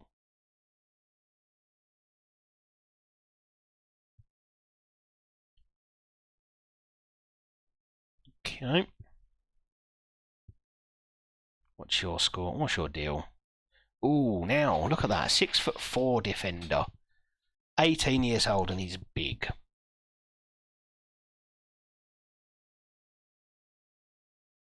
Good potential. Scout says he is a bit slow, but he's a centre back. He doesn't need to be incredibly fast. Pace fairly slow, inconsistent. What does the agent say? Okay, he'd be interested. Break into the first team in the coming years. Find a loan move for the player. Okay. I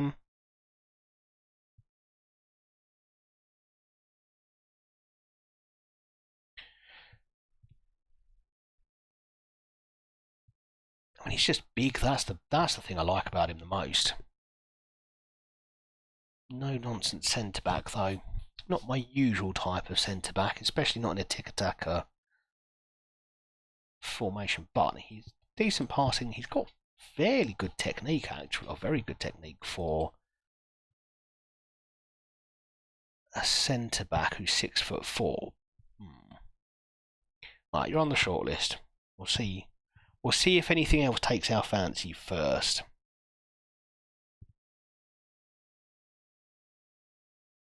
Luca Grossi. Got plenty of the basics there.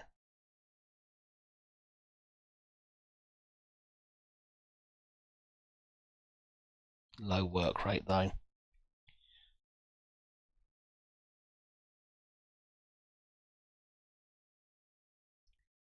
Hey, so you've got all the start of decent winger actually. Potentially one who can play up front as well.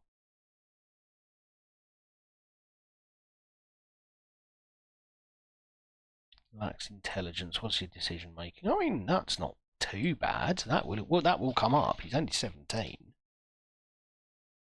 Okay, what does the agent say? Doesn't want to. Okay. Well, we'll keep looking.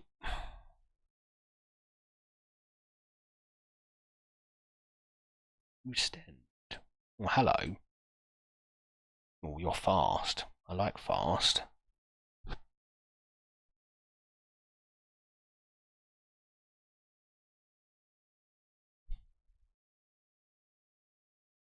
Decisions are actually quite good.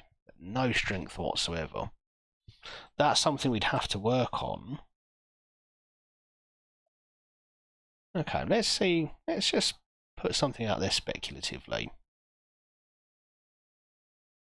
I'll give you 3 and 3. No, we've got the money. Let's just offer them 5 million up front and see what they say. Okay, more than I want to give you, so we'll lock that. Yep, fine, you can have that. Let's bring that down. Let's front load it. Yeah, okay. I'm happy with a deal that looks something like that. And he's not interested. Oh, well, okay. I think we hold on to that money then.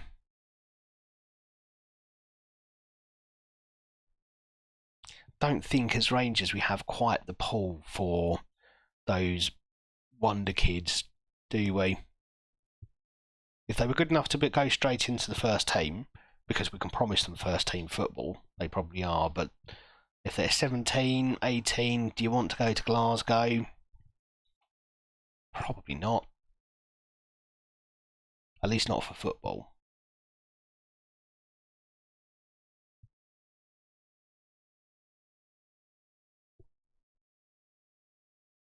So I think what we'll do is we'll get through deadline day and we'll probably call the stream there and come back next time for St Mirren and hopefully some revenge against them. They are the first Scottish team to beat me in the league this season. Make it sound as if a non-Scottish team beat me in the league. They're the first team to beat me in the league this season. Aberdeen beat us quite heavily tonight 4-1, but St Mirren did it first. So we are looking to get revenge against them and hopefully see if Celtic can drop some points. We're only 2 points behind and we have better goal difference.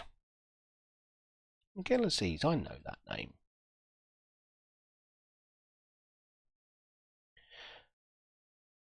Oh, we've got a few pennies apparently. And Smalls reject. I don't understand why he's rejecting everyone. He doesn't want to be here, but he doesn't want to go anywhere else.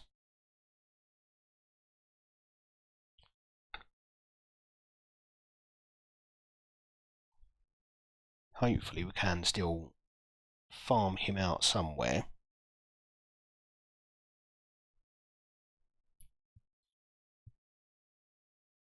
It's happened twice now. I think Granada wanted Thierry Small, and they were the only team willing to meet his valuation.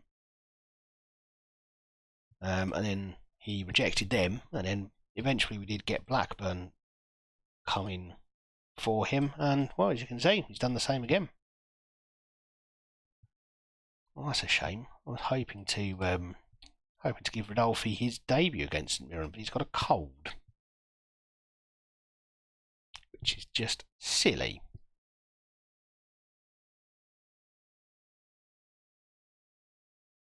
But I'd rather not have him around the rest of the team and see the rest of the team come down with a cold and potentially end up playing 5 or 6 not entirely fit players.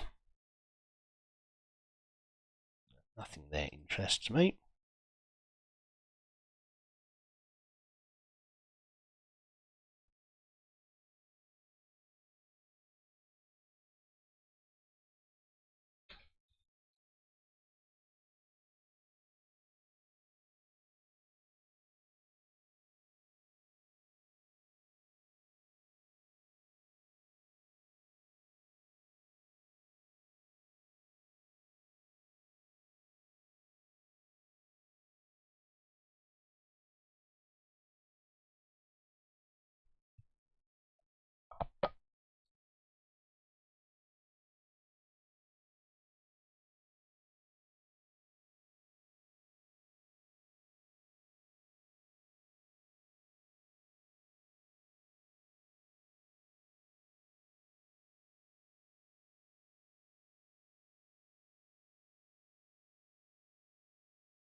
I do like the transfer windows these days.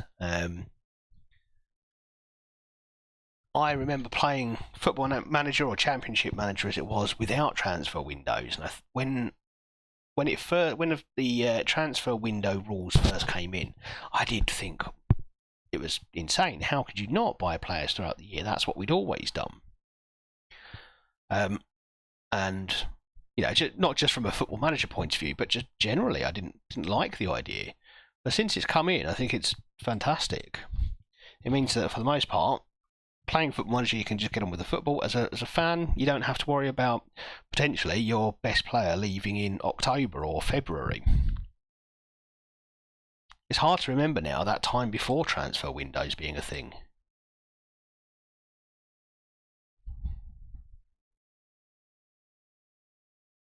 Do you go in for a Brazilian youngster? I think we do. Why on earth not? As long as we can get him for a reasonable price. Well, I feel like we've overspent now. I hate it when they accept it first up. I was expecting a rough negotiation.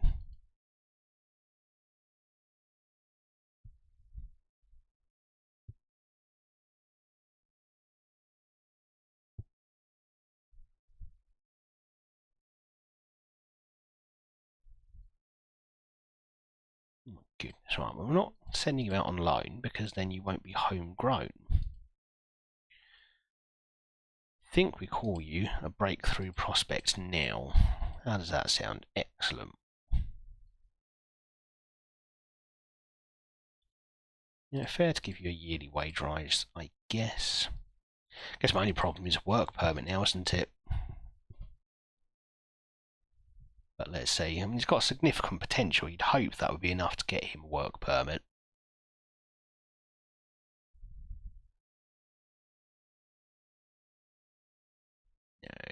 If you want Yilmaz, you can offer me an awful lot more money than that.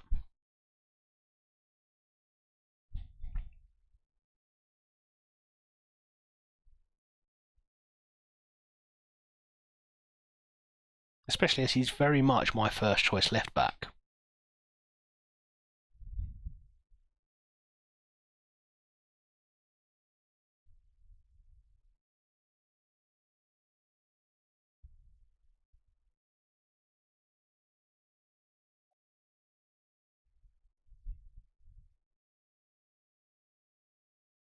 Oh, he did get the work permit. Okay, let's bring him in.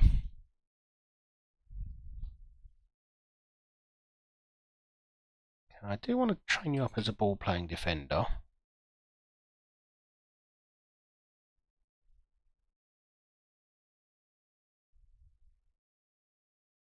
Looks like going into the B team, which is probably fair enough.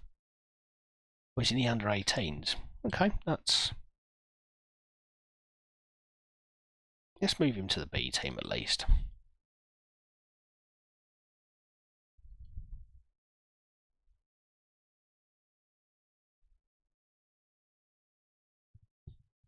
You finally completed the signing. Well, we only decided to make an offer for him an hour ago.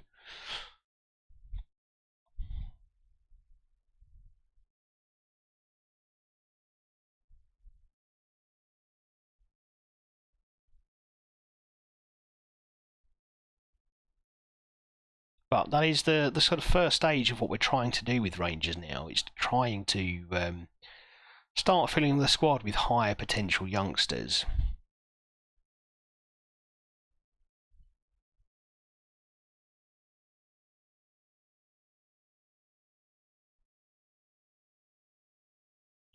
Okay, 1 hour to go. Rudolf Akabe, he was he was an excellent player. He was someone who really helped kickstart our career as a whole.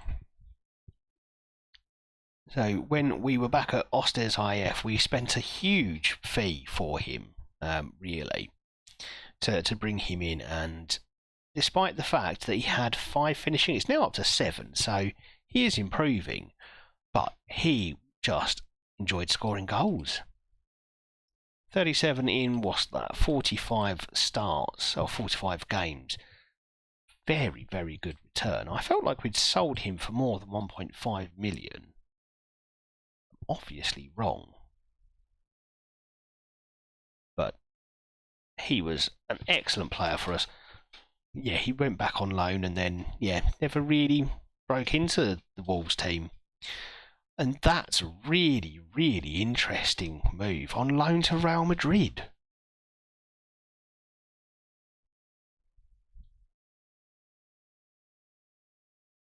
So they loaned out Rafael Leao to PSG, loaned in Rudolf Akabe, who can't really even break into the Swedish team. Well, I'm sure that makes some sense to someone somewhere, but I'm struggling to see the sense in it.